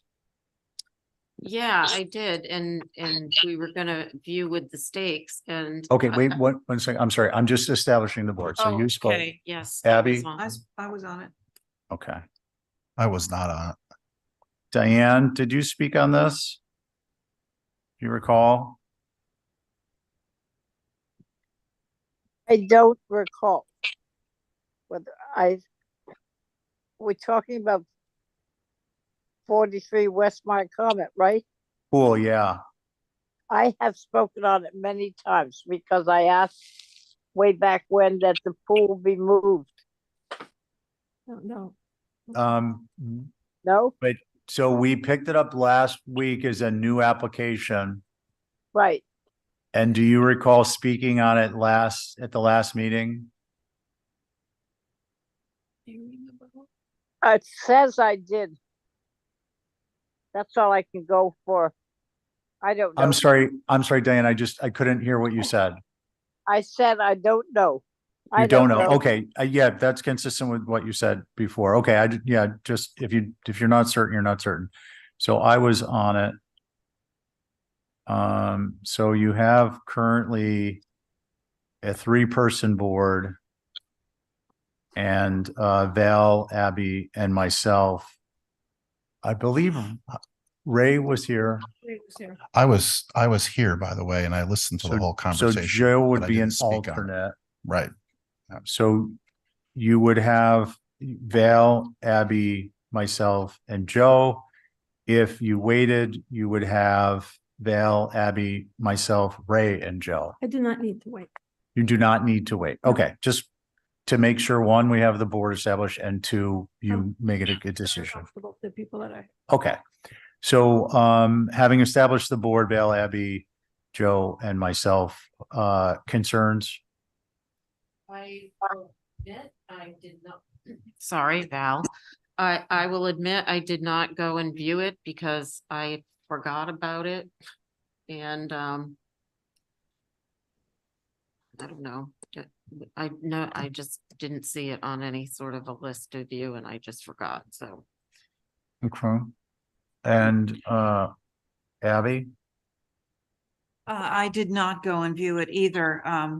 Totally slipped my mind, and I don't even know if I would know how to get here. Is the visibility from the other side of the There's no pond? visibility. It's in the ground. Right, so And it's 8 feet higher than the road. This location is 8 feet higher than the road. It's going behind the house. So only a bird. can see yeah, it. this house is not the house in the picture but we haven't voted on the house yet. have we? Yeah, so, yeah, I'm gonna address that. Okay. Abby, go ahead. so, well, does one affect the other? It does, if this were to be approved, I'm not suggesting one way or the other, it would be contingent. It would have to be contingent upon the approval of the house, which is a de facto. They can't put it where the house is, and an approval of this doesn't allow them to take the house down, so. The demo of the house was approved. Demo And was. the house is in the process of being approved. If you had a So few we- revisions so- that you wanted to make, but nothing Thank major. you, Elizabeth. So what we would then, as a procedure matter, what we would do is we would link if this were to be approved, it would be contingent upon the location of the house being approved, so that it's, I'm not suggesting they would, but we would want those two things linked. Okay, Abby, does that answer your question? Yes. Okay, thank you. And do you want to continue on comments? No. Okay. And then I'm gonna just continue with Joe first. And then I'll wait and we'll get the hand addressed. Joe? I'd like to understand exactly where the stone is going, just because it seems like that's a concern. But when I look at this pool application, I see very minimal. Can we go to the site plan, please? Thank you. Joe, by stone, do you mean the coping of the pool or do you mean the wall? I guess both, just because it was brought up that. So the stone coping is indeed minimal, sort of irregular style stone. Can we click up once more on the? Blow up. What's the shaded gray area to the top of the pool? Is that Oh, a that's a future shed. future shed? Yeah. So around the pool, looks like you have 24 inches of coping maybe, and Yeah. that's it? Yeah, and then there's a little section towards like a pergola area in the back.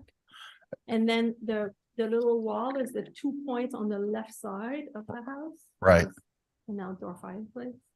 And again, that's just 16 inches high, just a little seating one. Okay. Well, I'm familiar with the area. I've designed one house before you get to this house and then one house after it.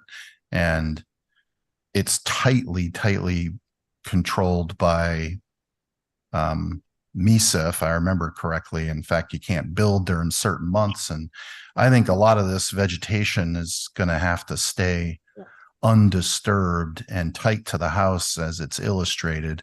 And it's deceiving because it looks like it's at grade, but a lot of that vegetation is at least 3 or 4 feet tall. And I think it's going to hide anything less than 24 inches.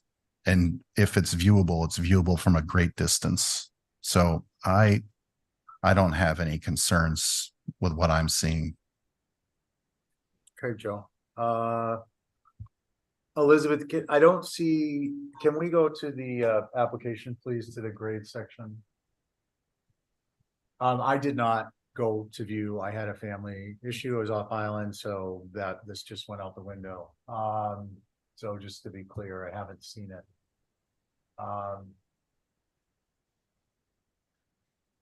The application, please.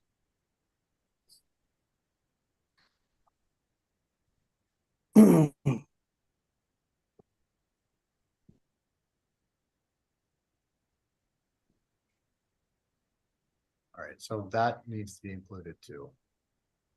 Do we have a copy of it? Here. There it is. Can you go back up?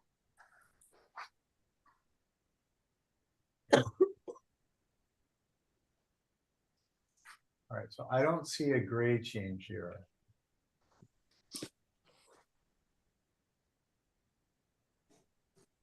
I mean, the only grade change is to the extent that you're building something that's flat and something that's slightly slanted, but there is really no grade change to speak of. Okay, so yeah, it was identified in comments. I'm not sure who said it, but that I was a concern about, and I didn't remember seeing it on there before. And we do usually have a caveat on that. Right. And then can we go to the site plan, please? And the contours are on the site plan. We'll put them there. Okay, can we zoom in on the pool again? Pool. One more, please. And if you see the contours from the road, you see how it goes up almost like 8 feet up. Which makes it impossible. So there's that, it looks to me like you got a 17-foot line here, a 17 and a half here, and an 18. So on the back right corner, you're going to be raising it a foot, and on the front left, 6 inches. Something like that. Okay, I need to get a handle on. Okay, so that's informational purposes. And then with respect to the wall heights, you're talking about, there's no retainage around the pool itself. And then where is the wall? Is it here on the left? That's correct. Yeah. It's a little that's U the shape. hard line there, Okay. just to Or create a C little shape. seating area. And they have the shaded area would all be like native plants, bayberry and grasses that would come up and sort of, nestle this All right. little seating space. I have an idea. Okay, so those are the questions I had. Go ahead, Abby. So one of my concerns when we first saw this was when you look at the photograph, it looks like, like the Sahara Desert, and it doesn't look like any vegetation. And I guess that's why we called for a view. But I think, that from the site from the road, I think it's Hummock Pond Road. No, what's it called? Maya Comet Road. Maya Comet Road. Yeah, West Maya- If you look West Maya. down the driveway, one of my concerns would be that you might catch the end of the pool, and maybe to just get that out of the picture, if we pull the pool to the left, But going if you back go, into. if you go back to the Guys, pictures of no. the house, I just don't want to cut down let on the me just crosstalk. finish. So Abby finished, then Elizabeth, you'll get a chance to talk. If you pulled the pool back and towards the house, like a couple of feet, it would be totally out of sight of the road. And I think that would mitigate any visibility. So I'd be fine with that. Okay, thank you. And Elizabeth, did you want to comment quickly? I think that the pictures of the house, the existing house, are helpful to orient you, because there is no way you would be able to see this if you go back. Esmeralda, are you able to scroll back to the pictures of the house? I think on the bottom right of the plane. Yeah. So do you see that, Abby? Like that's the road. So the pool back there, whether it's 2 feet closer to the back of that house, like it makes no difference to someone who's walking by there. It'll make a difference to the people who are using the pool, because if they have their little pergola in their little deck section, if you bring the pool close, it's going to feel like you're going to fall right in the water. So that wouldn't be very pleasant. I think you need to have a little separation. So I think it makes a big difference to them. I don't think it makes a big difference to the public. Thank you, Elizabeth. Can we go back? So my concern with this is that, when we are in Cisco, which is very similar.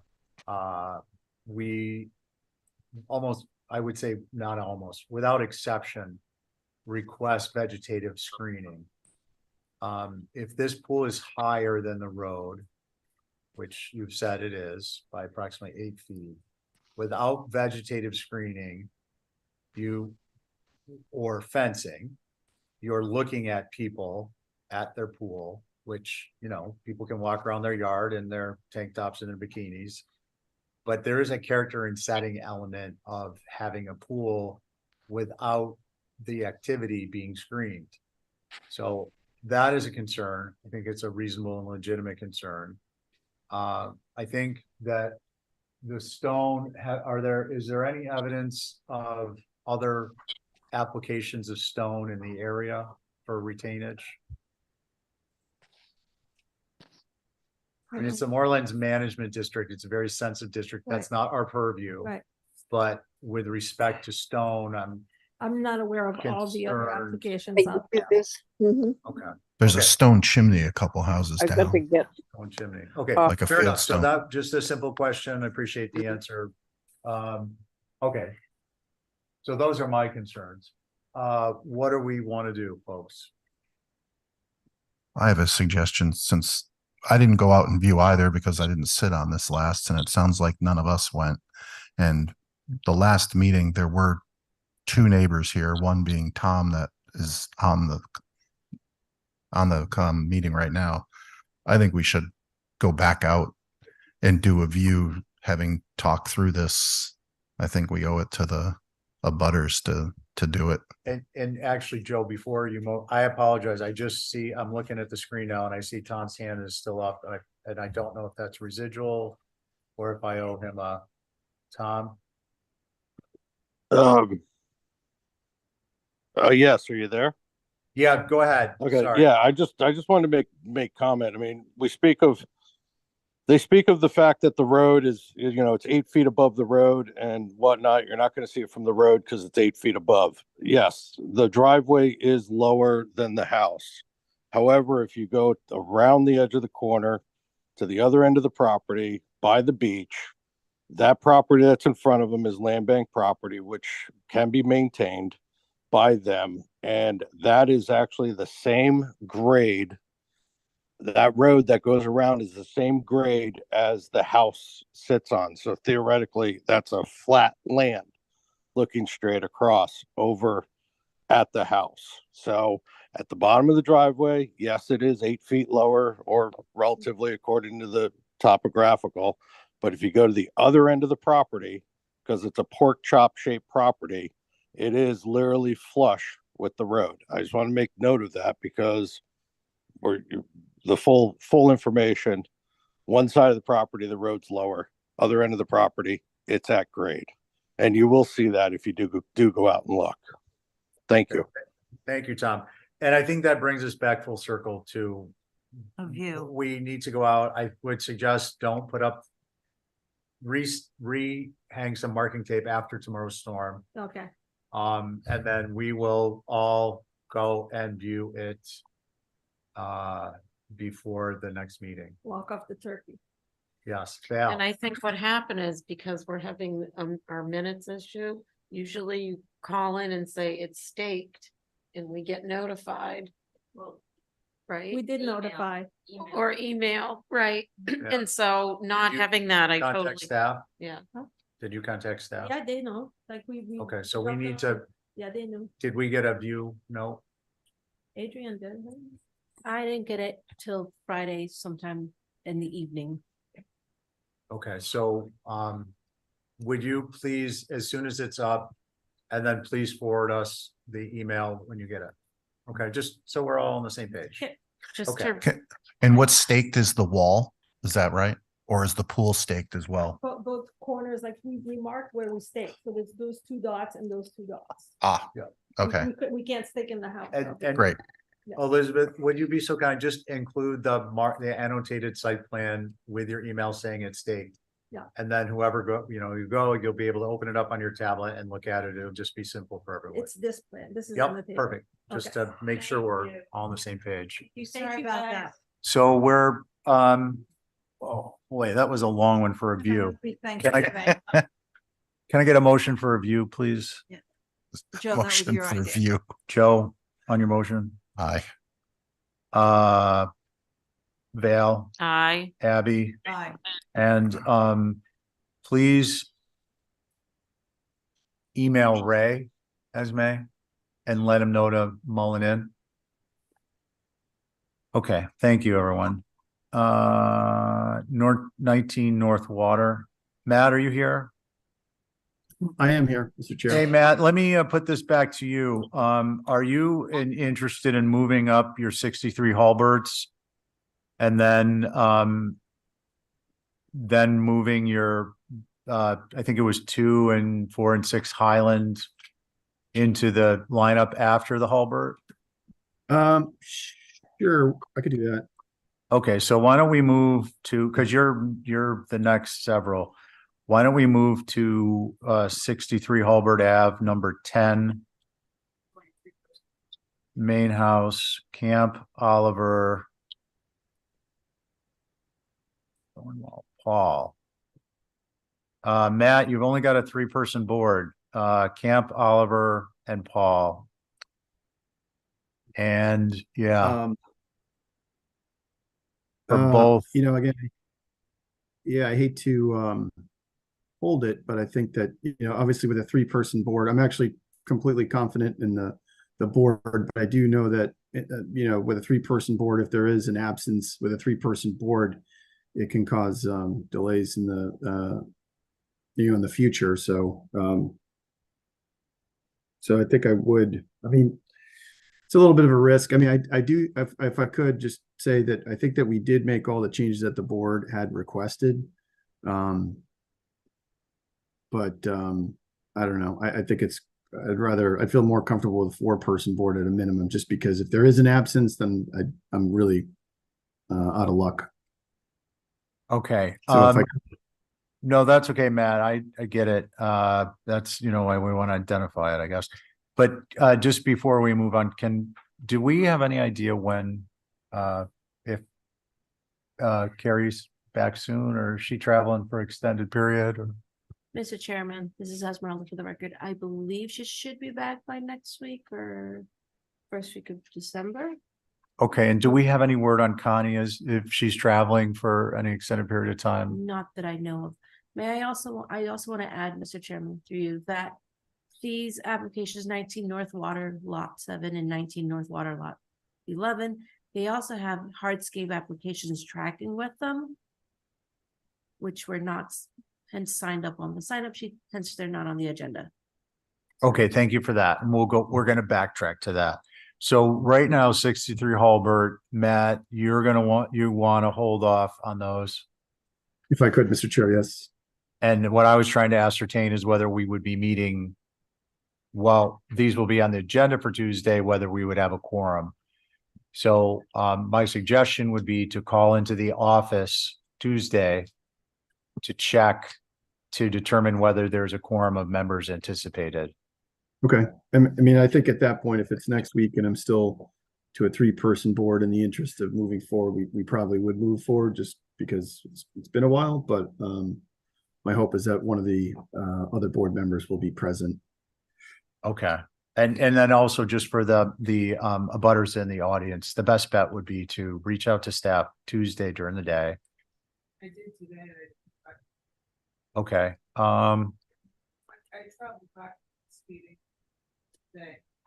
And I'm understanding that next week also will be a 3-person. Well, no, what I'm suggesting is, and I understand that you've reached out to staff, probably via email, to ascertain whether it would be heard tonight.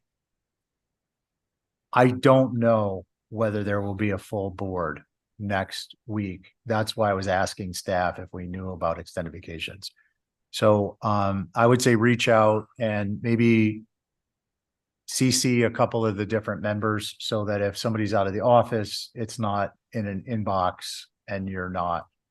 So Holly, Esme, Adrian, reach out to the 3 of them with an email on Tuesday.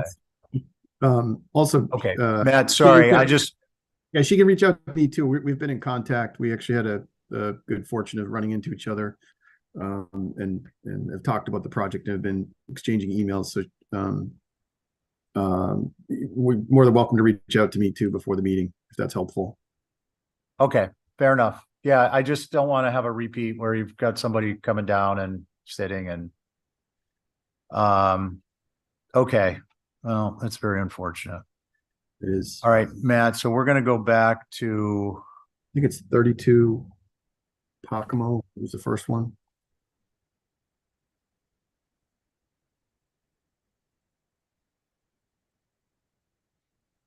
Or actually 246 Highland. 30, Yes, it's up in the, or it's new business under consent condition. 32 Pocomo. The driveway? Gate and fence. That's where. Gate we're and at. fence. Yep, why don't we go to that? So we're gonna do 32 Pocomo, and then we're gonna do 2 and 4 Highland and 6 Highland. And we'll see where we are from there. Right, Matt? You good with that? Okay, I'm totally fine with that. I appreciate that, Mr. Chair. And again, I Um, apologize for not being present. Just had to catch a 3:30 boat. Otherwise, I wasn't going to get off island for the holiday. So Gotcha. I'd much rather be in there with all of you tonight. So Yeah. I'm So- serious. I prefer to be in person. So if I could, figure out a way to get off island tomorrow, I would have done that. But All right, so Matt, your gate and fence are up. Just so you're aware, yeah, go ahead. okay. Thank you, Mr. Chair. So this is just a simple application for a driveway gate. The house we had designed years ago, and then we recently designed a barn on the property. And so the owner is looking for a gate. It's a functioning gate. And with that, I mean, I think the drawings are fairly self-explanatory. It's a natural mahogany gate. The shape, we've provided some photographs of other gates on the island. It's fairly straightforward. We did provide a simple cross section. The vertical and horizontal divisions in the center of the gate are slightly thinner stock. So the frame is a thicker stock. I think it's somewhere in the range of like 2¼ inches. And the interior pieces are slightly thinner. They're about 1.5 inches. So they are slightly recessed. The posts themselves are a stone post. And we always get vegetative, deer fencing, but it's behind. We may have been too literal with the hatching there, but I think the drawing speaks for itself. So with that, I look forward to comments from the board, Mr. Chair. Thank you. Thank you, Matt. Concerns? Yeah. Val? I went out there today because I actually thought it was already built, but it's the stone more than the gate. I mean, I can't really envision the gate from the drawing, but the stone pillars, I didn't see anything in the area like that. And I was just going to suggest, if that is something that is important to whoever, you could move it back to where the driveway bends and it wouldn't be visible. If that was really that important, but right on the street, if this is just a representation, maybe it's the stone, I don't know. I just didn't see anything at all out there like that. So I would say I'd consider some different posts if it was me. Thank you, Val. Okay. Diane? Yep, I agree with what Val said. I think the gates are inappropriate. Pocomo's is not a fancy Monomoy type place, and it should be a simple fence and gate you're going to put it in, what are they depicting as the fencing on either side? Is it just what they've drawn? I don't see anything else. There's Um, photo. Oh, sorry. Yeah. Matt, Here. can you address that, please? Certainly. So Diane, yeah, that's just some existing deer fencing. Like I said, I think we perhaps were a bit too literal with the drawing there, but that's some existing deer fencing. It's metal stakes and mesh, and it's adjacent to it. I think perhaps rather than trying to put the gate up around the corner and all that stuff, is just make a simple farm fence that we have all around, and not the other one. That's what I would suggest. Thanks, Diane. Abby? I'm with Val on this. I think that the stone is kind of out of place. I think just a simple wooden pillars with or wooden columns, sorry, with like a barn type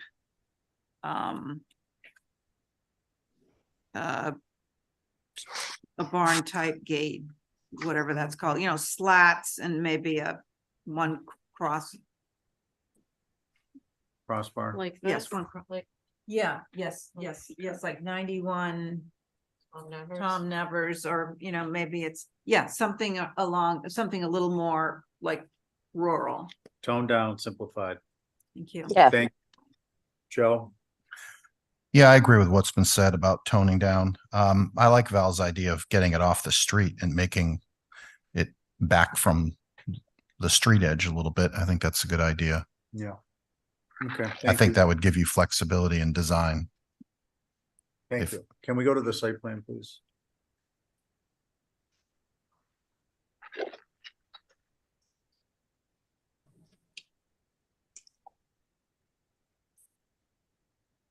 Matt, so I'm of two minds. One is, simplified, toned down, much more rural application.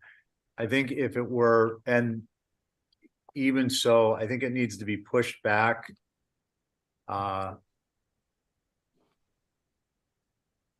Like another 5 feet or so with some type of landscape element to transition, so that it's not just fence, gate, left to right, a visual wall in a sense. And I understand the fence is not going to be visual, it's going to be buried in materials. And let me correct myself. If you have plant materials that the fence is buried in, the gate, in my mind, would be appropriate to be on the rear side of it, as opposed to flush. Because then there's just a depth characteristic there that's subtle but important. And then the other thing is if it were to be further back, then I think you do have some more latitude in being decorative, directly proportional to the limitation of visibility. So it sounds like we need a motion to hold for revisions. Make that motion. Matt, unless you want to say No, rule. I think the feedback's great, and we'll be back to you with some revisions. Okay. Diane, on your motion? Aye. Joe? Aye. Abby? Aye. Val? Aye. And I'm an aye, carries unanimously. Matt, now we're gonna go to, and if I missed one, let me know. 2 and 4 Highland. Yes. Add roof walk, outdoor shower revision.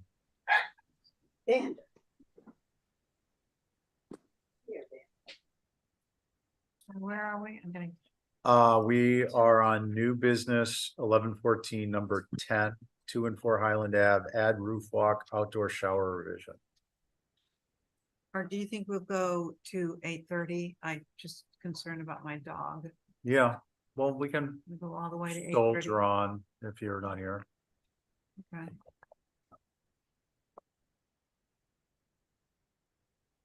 Matt?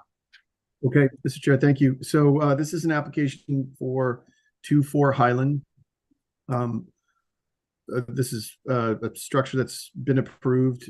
During the approval review process, we were really looking to get a roof walk approved. We ultimately got the house approved because one of the last few remaining elements was one of which was the roof walk. And so we asked if we could omit the roof walk without prejudice. And so we're about to start construction, and we thought this would be a good time to come back and revisit the roof walk. The roof walk would, be Matt? used. Yeah. Matt, I'm sorry to interrupt. Just before we move on from the site plan, I didn't see it bubbled. Can you point out where the shower revision, what area that is on the site plan? I believe it's, I can't point on this, but if you look at just the, a descriptive. yeah, it's on the back side. It's drawing 2 on sheet A 2.1. So I think this the size and dimension or let's see here. Yeah, we just added an outdoor shower. So it's off the back of the structure. It's a 1-story mass. Okay, it does great. face away from the street. So Okay, thank you. And then roof walk? yeah, so it's primarily the roof walk. There's a number of other fairly minor changes since we're on this sheet. On west elevation, drawing 2, second floor window was a double hung. We shrunk the size of that window. We added the shower as outlined. We shifted on the left side of the west elevation. First floor, we shifted the windows slightly and changed the dimensions of the chimney, mostly the fluting, if you will. So it got a little bit thicker in some dimensions. Other than that, it's primarily, the roof walk was the big request here. So what I was going to say too is that, we do think there's going to be some great views from this roof walk. It is an element that the owners were really excited about, especially building a house on Nantucket. And so with that, look forward to the comments from the board, Mr. Chair. Thank you. Okay, thank you, Matt. Let's see. Holly? Thank you, Mr. Chair. So again, for the record, this is a new infill that you all have approved. I believe the commission opined on a roof walk with this house at the first review. It's not appropriate on the gable end and it looks like a top hat. Not sure the widening of the chimney is appropriate or not. I don't really have a definitive answer on that.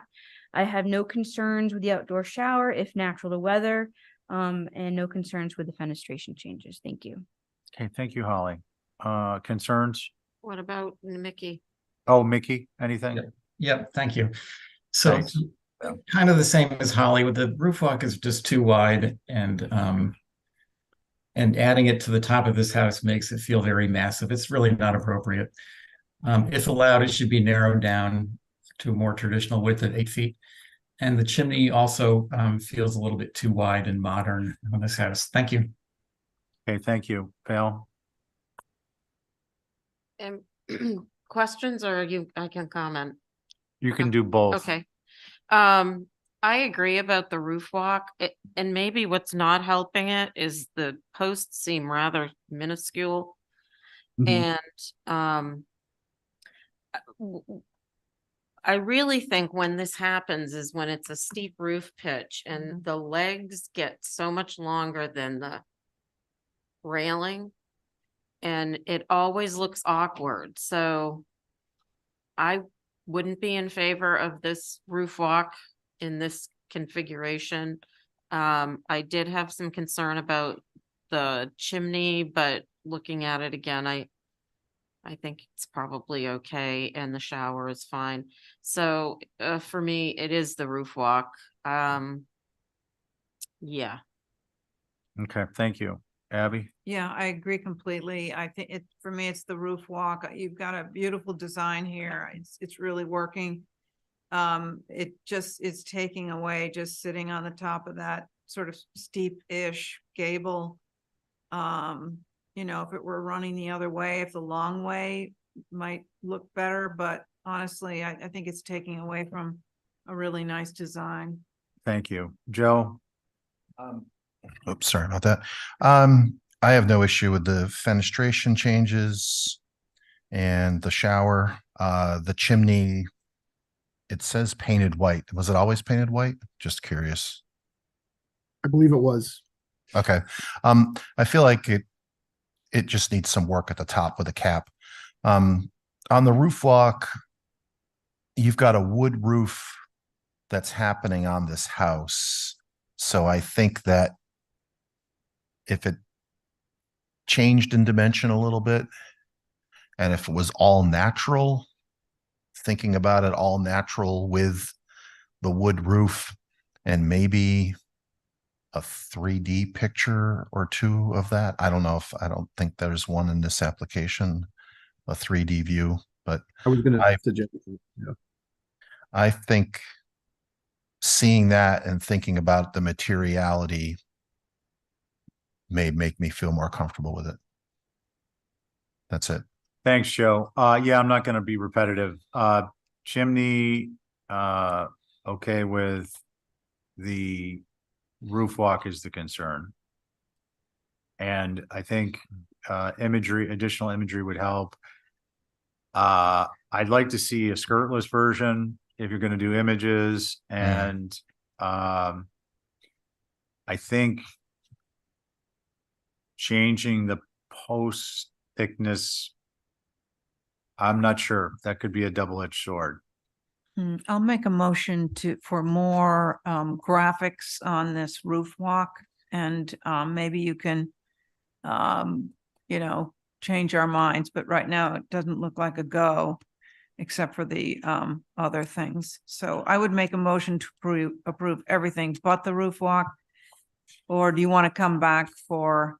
Well, that's the what I whole was thing? gonna say, Matt. Oh, Matt, do you want to move forward? It sounds like there's consensus on everything but the roof walk. Do you want to split those?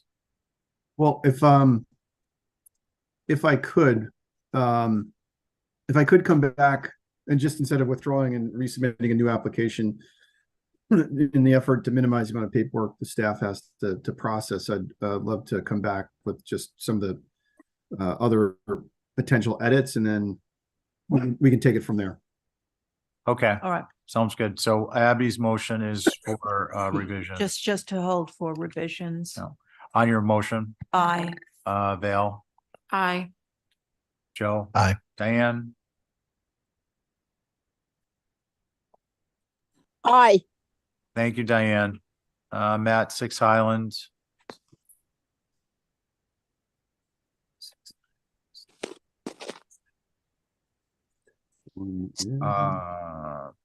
Steve, Yeah, Diane.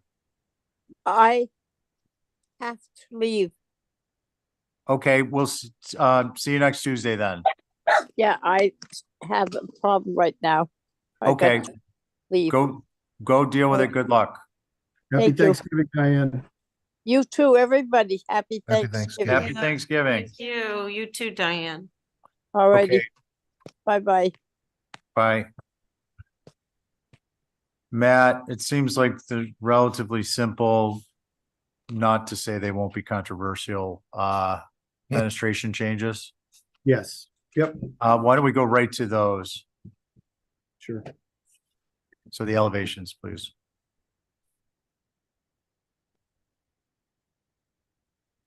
Sorry, what's the address? 6 Highlands, 6 Highland. Highland, Oh, Highland. Okay. 6 Highland. Scottish. It's not Scottish, it's crap. Yeah.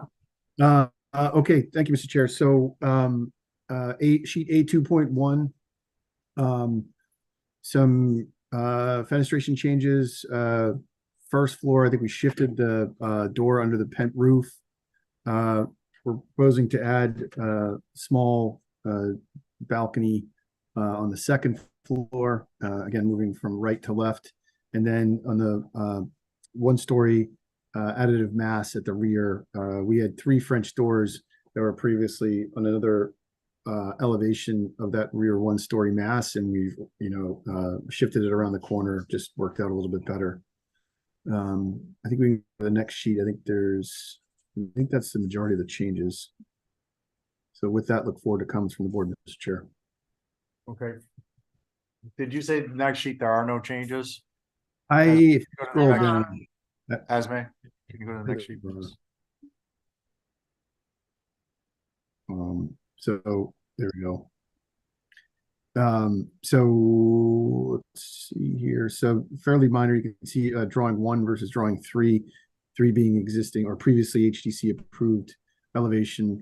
We just omitted the door and added 2 windows that are basically sit on either side of the bed. We shifted the interior bed wall is the rationale for it from the interior.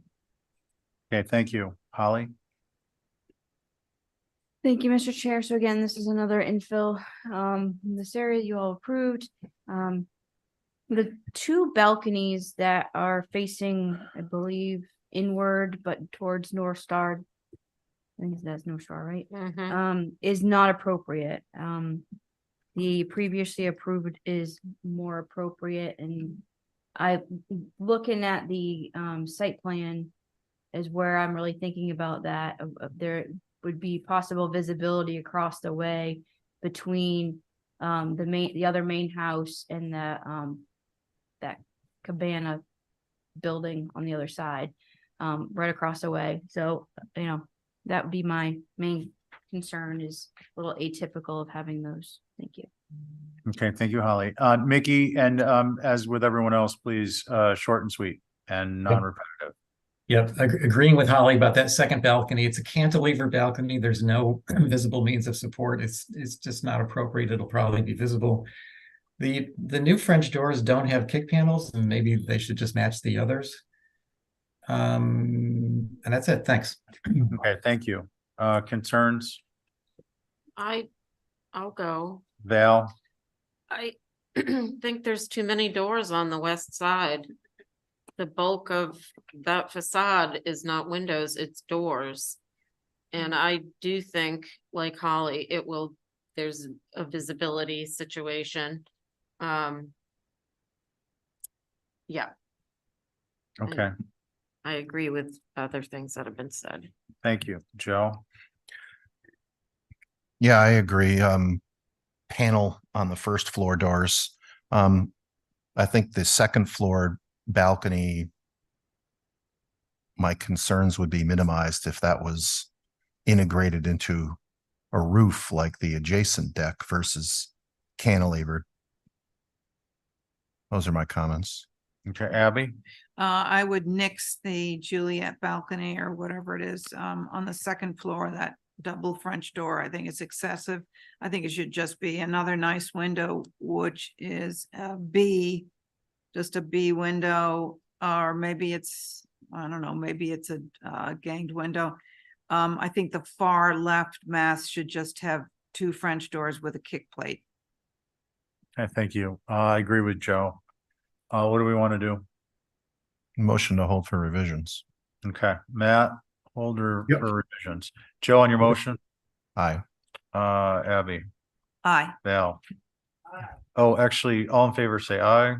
Oh, yeah. Aye. Any opposed? Carries unanimously. Wow, so much quicker. Oh, God, yeah. Okay, 19 North Water, Lot 7, new dwelling.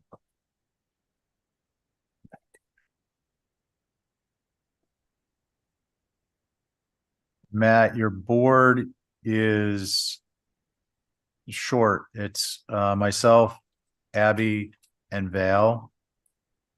And your next board, just while we're at it, 19 North Water, Lot 11, is Abby, Val, and Joe. If I could, Mr. Chair, I just want to check with ownership if I could, just a second. Yeah. Inclined again for the same reasons. Like I said, a single absence can cause an issue. So Okay, and then just so you know, your 25 Willard, you'd have a 4-person board. Your 5th is Diane, and 1 Jefferson. Well, why don't we deal with the North Waters first, and we'll go from there. if I could, seeing how we have a 4-person board for 25 Willard, could we hear that one? Yeah, okay, so just to be clear, we're gonna hold on 19s. Yeah, I'm texting with ownership right now, just to see if they want to. Okay, so, okay, we'll hold them temporarily, and if not, then we'll end them, we'll go from there. 25 Willard, please, as the site plan.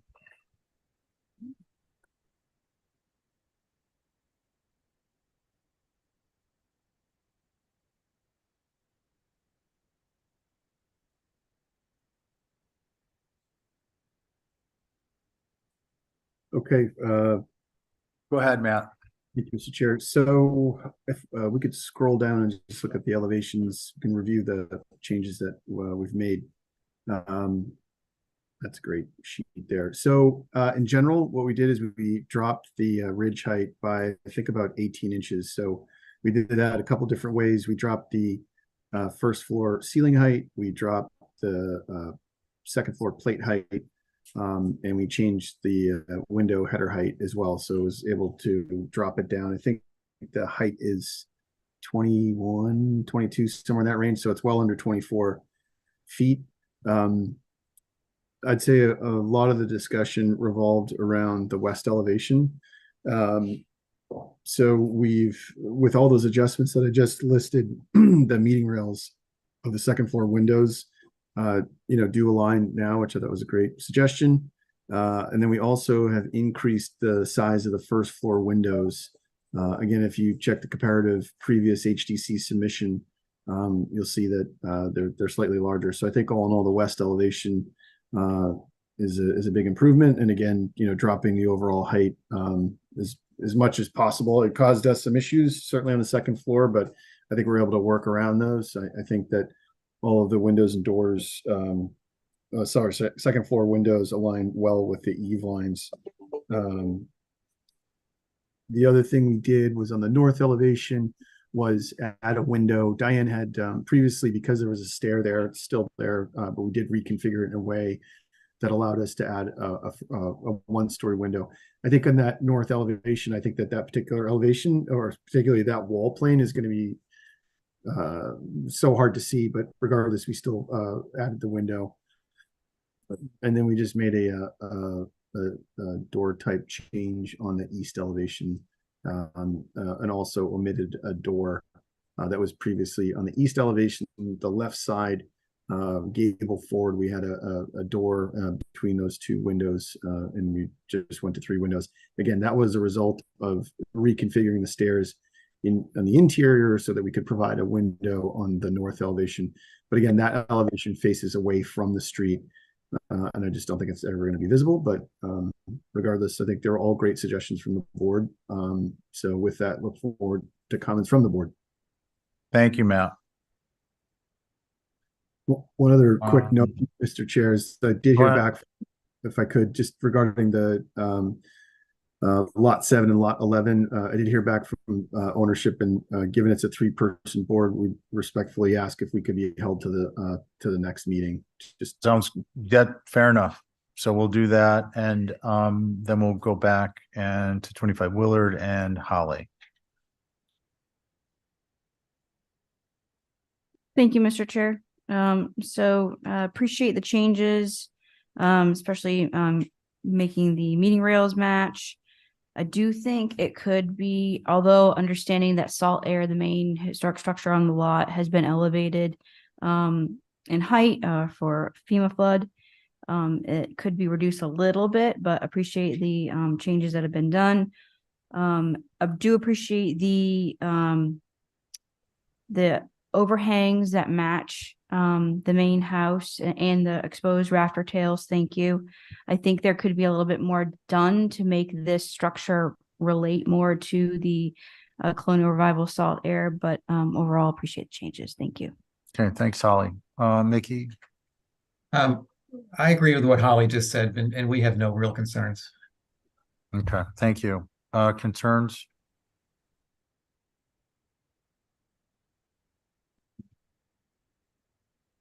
I have no concerns. I think the changes that have been made have helped quite a bit. It feels appropriate. Okay, thank you. Val?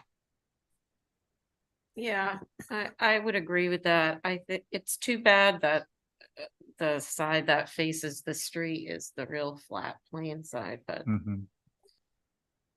All right. Abby? Yeah, Maybe they could put lattice or something. I know, I was thinking that too. Yeah, 6 inch on center lattice on the west. Yeah. Abby? Roses on it. It's a good I idea. don't have any roses. Okay. Matt, how about some 6 inch on center lattice Yeah, happy to do that, Mr. Chair. on the west? All right. Joe, can you whip up some magic? You're gonna ask me to do that. I would Um, love to draw some lattice. So your Joe's exhibit A is to show lattice on the west, approximately 6 inch by 6 inch on center. On Joe's motion, Joe. Oh, wait, all in favor, say aye. Aye. Any opposed? Carries unanimously. Oh my God, we just save you save like a minute just on that times how many applications do we do tonight? You know what, though, that's part of the process. 1 Jefferson. You have don't have a quorum on that one, Matt. I can just hold that one as well, Mr. Chair. 63 and 63 we held. I think that's it for you, Matt. It is. All right, Thank you all. And I just want to wish everybody a happy Thanksgiving. And you as You well. too, Matt. Thank Right. you, Matt. Have a wonderful evening. Okay, you Bye. take care. Do we have permit plus? No. Mark? Lisa's in the queue. Okay, so we're gonna move to 16 Easton, and then we're gonna get Abby home to see her doggy. Yeah, I may have to drive out to Wisconsin. Welch. So Lisa, can we hear you? Yep, I'm here. So your board is myself, Abby, and Val. Diane and Connie are not here. Do you want to move forward?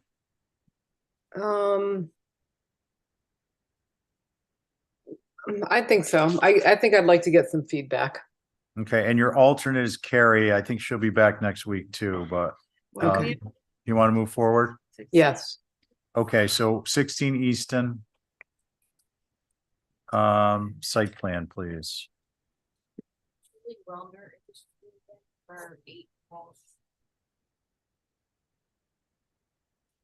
Okay, well, let's go with this one and we'll see what kind of time we got left. Yeah, I mean, if you guys would rather not do it because of the timing, just No, let me no. know. No, just, I mean, if you want to proceed, we'll proceed. I just Okay, was thinking okay. out loud in terms of the next applicant, that's all. Okay. So this is an application for the third building on the lot. We revised the design to take more of the program out of the road facing Gambrel, so that we were able to drop that height an additional 16 inches. So I believe it's dropped 3 feet from the original application. And Lisa, I'm sorry, which structure is this? Can we go back? It shows on the site plan, it's next to the garage. Yeah, the one right where, I think there was a cursor there. The one that's sort of cross shaped, the other one to the right. Middle. Right Okay. there. Okay, thank you. I know. Can we go back to the elevation?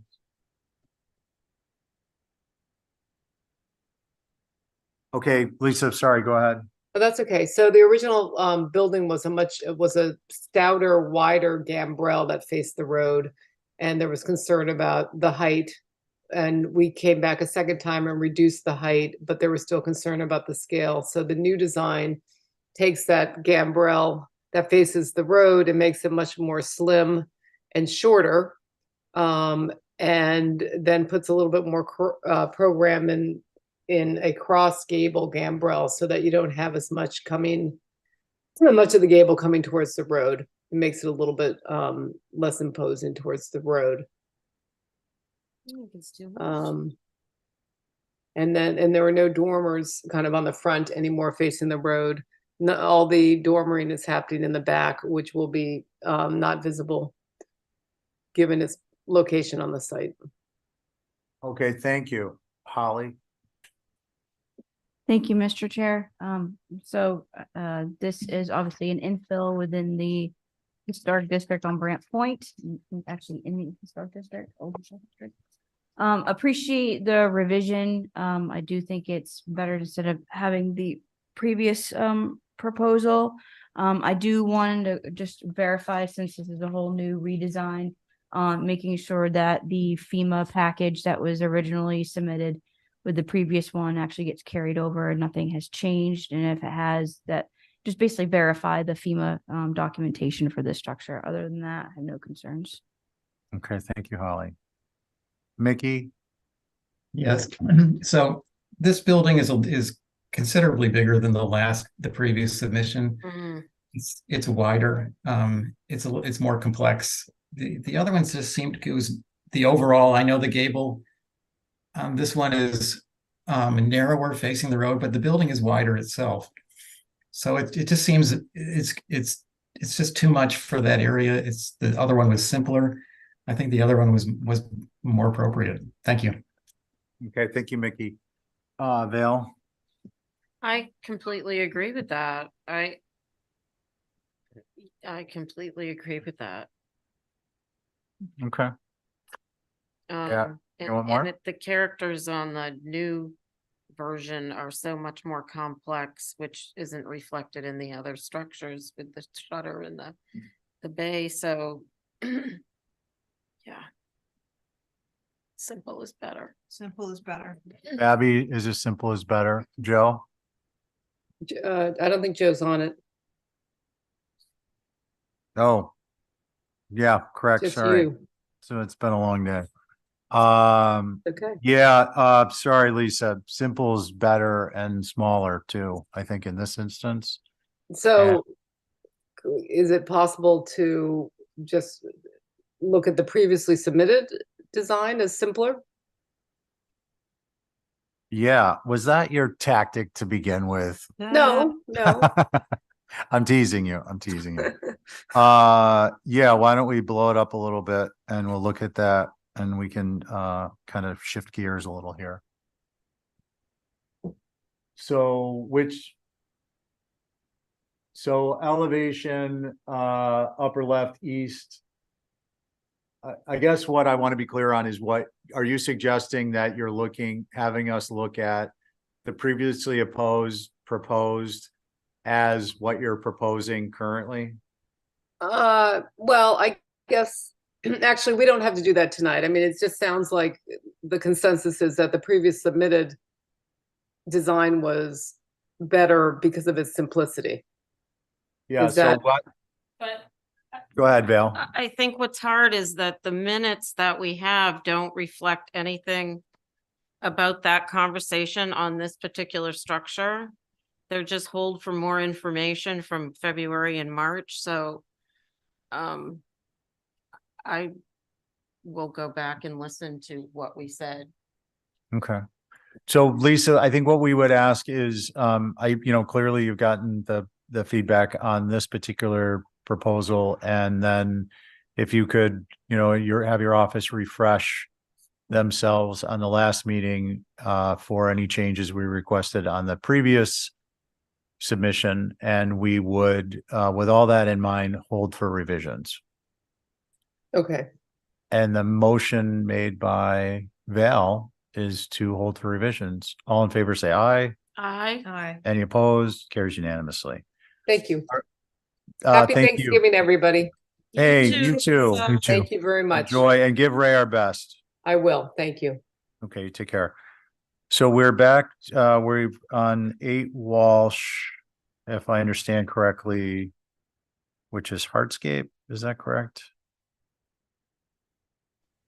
Yes, it's hardscape. And who do we have with us? Julie Wellner. Hi, Julie. Good evening. Good You're evening. the last application of the evening before our festive Thanksgiving break. And why don't you go ahead and start?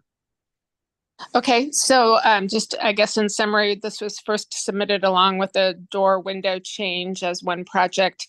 It was submitted as and it was reviewed at that time to some extent that the hardscape area was large. So we reduced it by about 20% and resubmitted it. And when it was resubmitted, then it was discussed that maybe the material was going to be seen from the street, and that I was requested to send some photographs. So I sent some photographs that show where the hedge is all the way around the property. And this little diagram here as well. And so this is the submittal that shows, or this was the follow-up based on the hold for view of those photographs, to just show that there's a hedge all the way around the property. Okay. Yeah, can we scroll through these? Okay. That's it. Holly. Thank you, Mr. Chair. So for the record, the dwelling on the lot is circa 1913 Quiet Corner. We have an updated Form B that's in the process, which is great. The existing hedge does not provide appropriate screening. Those photos you can see right through, understand that hedges changed through the seasons. But the photos are telling. It will probably need additional vegetation to supplement what's existing. And it was also suggested by a commissioner and staff at the last review of using stones similar to the existing front walkway stones, which is an organic field stone. Thank you, Mr. Chair. Thank you, Holly. Mickey, anything to add?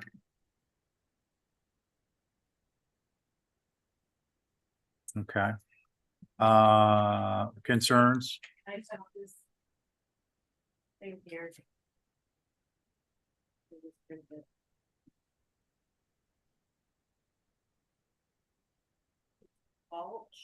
Walsh. 8. I don't think I can hear. Is anyone talking? No. Oh. No, we're referencing. So what those recommendations of HSAG are is privet hedges don't screen well. Okay, just not redundant. That's all. Is there anything other than what Holly said? Oh, I didn't hear what she said because I was looking for Privet it. screen doesn't screen well and have the materials match the walk. in the Yeah, front. it's a square cut bluestone, not appropriate. Okay, thank you. The stepping stones aren't there anymore. They were removed because they were completely overgrown. So they're not even there. There's nothing to match. Okay. We'll take that into consideration. Thank you. Val, comments? I would just say I would want a better screening if we're gonna consider this.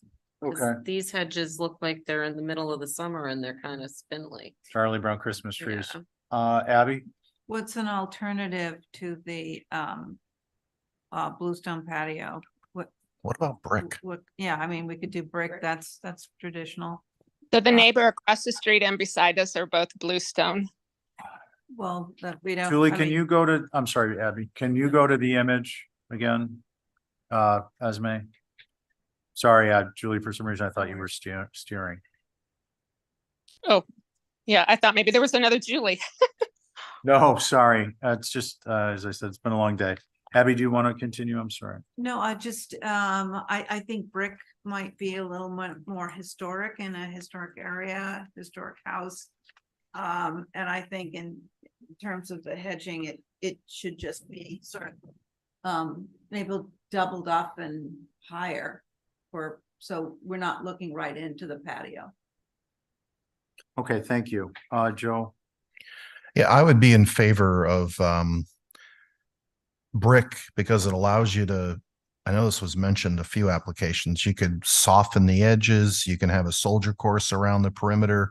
Just that smaller dimension feels more diminutive and appropriate for the house. And I think if you did it out of brick, the screening wouldn't be such an issue. You could probably just leave the existing privet there. If you were really pushing strongly for the bluestone, then I think you'd have to have a double privet in order to screen it. And having precedence from the neighbors would be helpful, but we don't, feels like brick would be. Not bad. Yeah, well, also this house though is, I don't know what the style of the neighboring houses are, but this is cottagey. You've got a brick chimney on the house. So that material isn't foreign. I think it would be wouldn't even be a discussion, I don't think, of any length if it was brick. Yeah, Julie, I think the writing is on the patio and looks like brick Personally, osmocote the hell out of that privet and prune it to encourage some growth. Make sure it gets irrigated. It's going to be a dark green wall in no time. Soften up the edges of the bluestone with plant material, anything that's visible. But it seems to me if you want to walk away with an approval on this, you're looking at a brick patio and probably still throwing some osmocote down. How do you feel about that? Yeah, I think the hedge will definitely get better. We have not owned the house very long. We also think the hedge needs to be taken care of, but we are we feel very strongly about the bluestone. So if we increase the hedge for the visual block, we'd like to have the bluestone. Okay. And Can I make a suggestion? go ahead, Abby. Okay, so we're looking for something a little more the bluestone gives a very modern sort of feel. If you were to do edges that were softer with like grass in between, you could do like, I don't know what it's called, but maybe just granite, natural stones instead of squared off bluestone.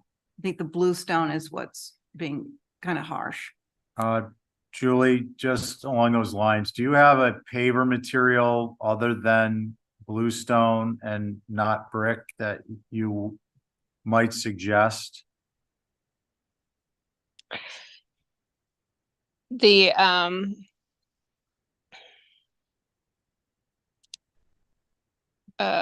I suppose the squared flagstone. We don't want the natural edges on the stone. We do want them squared. So that's maybe one of the things that I'm hearing that is not being considered. But if we make a break in the bluestone for the grass to come through on a somewhat of a regular design basis throughout the bluestone, would that be enough softening? I don't know, but let me ask you a question. Do you know what do you have a driveway apron? And if so, do you know what the material is? The apron is asphalt, but the driveway is looks like shellstone.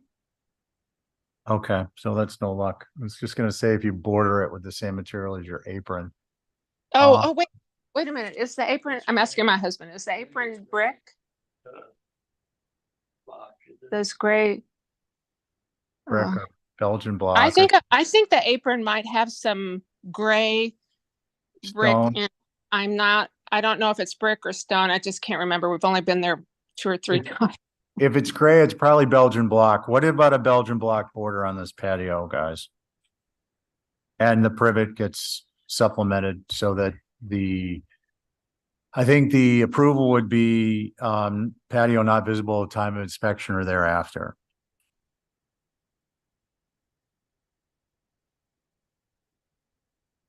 I can see we're all jumping for joy on that one. Well, I think that would be a nice compromise. I mean, the alternative is, I mean, it doesn't seem like you're getting support, try as I may, to come to a compromise, that you bolster the privet and then, it's not visible. It's not a purview issue. So I'm not suggesting you wait another 9 months to come in here, but I think either it's going to be give on the material or wait until your privet's so thick that you can just say, we really appreciate what y'all do, but it's not your purview. I think to be fair too, like the size of what's proposed is very modern. 2x3 rectangular. Yeah. We proposed 2 options. One is the basket weave and one is that's not great either, but let me just ask you this. If it isn't visible, if it isn't visible, it isn't then visible. It isn't visible. So but if it's not visible at time of inspection or thereafter, like a pool, they're going to have to change it so that it's not visible. That's all. I'm I'm looking at this as if it was a pool. I'm not suggesting we would approve a pool here, but if we did, it would be because it wasn't visible at time of inspection or thereafter. Clearly, they don't want to have people looking in on their patio. So what are we really discussing here? If the whole idea is that it's not to be visible, then our subjective determination of what it would look like if it should look like if it's visible is different, right? Yeah. You know It's what I'm tricky saying? because the existing hedge that's in the front of the house, do you really want to have a visually obscure the entire front yard of the house, or do you really just need privet to be tighter to where the stairs come down from the porch with a Yeah. gate leading to the patio and the Esme, front can we go yard to is the site open? plan, please? So there's that. And then the 2x3, which is your primary choice, isn't represented in the patterning that is on the actual patio plan. So if we approve 2x3, what direction is it going in? Is it a running bond? There's just a lot of open questions. So I'm gonna go back to just the visibility thing, Joe. You brought up the privet in the front and the privet towards the patio space. Again, the pattern, if it's not visible, then it's not visible. So then the question becomes, do we not want the patio to be visible? And if that's the case, would we prefer there be privet halfway back from the front of the house to partition it from the front yard so it's not visible? yeah, that's a good question. Yeah, I wouldn't want to steer the applicant toward screening the entire street and walling off this porch is nice and engaging with Yeah, I the thought street. that was a good point you made. Yeah. So I think if the privet was kept tight to the patio on the front and it was not visible, then the conversation, I guess, is over, if that's what, and we could do that, I guess, as an exhibit A. Val, where are you on that? Privet halfway back, like as if it was fence under our guidelines. It can't be at the front. It has to be further back and not visible at time of inspection or thereafter.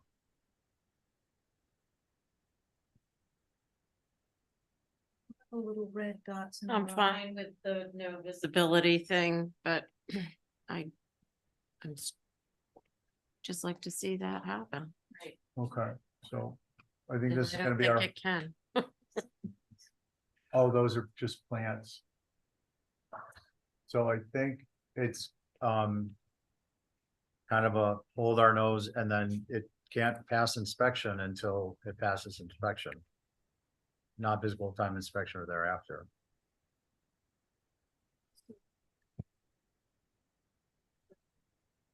Thing is, like when you do this privet and you block it off from the street, are you going to put a gate there? Is there going to be an arbor? Like it just, it raises a bunch of other questions.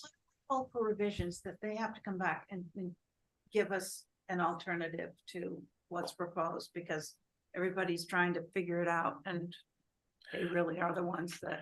Yeah, I know the We're doing it. applicant's been Yeah. definitely patient with, this has been lingering for a while, but Yeah, I think we've got this on our hands now. I want to see if we can resolve it in the next couple minutes. Julie, if there were privet across from the porch to the existing privet, parallel to the street, without a gate, is that agreeable to you? Yes. Okay, so that addresses that issue, which I think, Joe, is a good point, that question might come up. Would that go? Yeah. How do they get to the patio from the? That's not our Okay, issue. All right, well. yeah. that's- My God, like we don't want to design for it, but now we want to know how they're going to get to their patio. They have a door from their house. Joe, so you're basically talking about when we talk about privet as a partition, we're talking about somewhere in here. yeah, right. So this would be the area of privet. The condition would be not visible at time of inspection or thereafter. Which, Julie, just to be clear, is subject to fines and fees and all kinds of stuff. So it's an important obligation. If you agree to take it on, we want you to understand that up front. And what do we want to do? We're gonna move this or are we gonna hold it? Give them the opportunity and see what happens. I mean.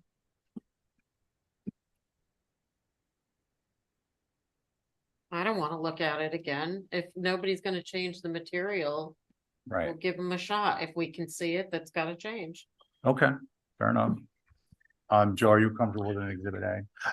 Yep, I've sketched an exhibit A and we have, we do this for pools and we're doing it for a patio. Much less obtrusive than a pool. Yeah, exactly. Okay. Exactly. So on Joe's motion, exhibit A, which is to partition the front yard from the patio with privet and the patio is not to be visible at time of inspection or thereafter. All in favor, say aye. Aye. The big stone or the small stone? As I think the big stone is better than the small because. If you can't see it, why does it matter what Right. size? Oh, that's true. as proposed, what size are those stones, Julie? 2 by 3. 2 by Sorry. 3? That's the one you were thinking? I think that would be less, if you can see it, would be less. Okay. And there is a hedge. Oh, And not visible time inspection, just to be clear, is on all sides, seeing it from the street. So, we were at the motion. Abby asked for clarification. She received it. All in favor, say aye. Aye. Any opposed? Okay, that carries unanimously. Hmm. Put the turkey in the mail, Julie. Thank you. You guys have a good Thanksgiving. Okay, you take care. All right. Bye-bye. Do we have minutes to approve? No. Oh, yes. Minutes of October 3rd, motion to approve. Sure. All in favor, say aye. Aye. I'll abstain. So that's 3 in favor. Welch abstains. And, happy Thanksgiving and a John McLaughlin, please. Motion. Six more. Motion to adjourn. Thank you, Abby. All in favor, say aye.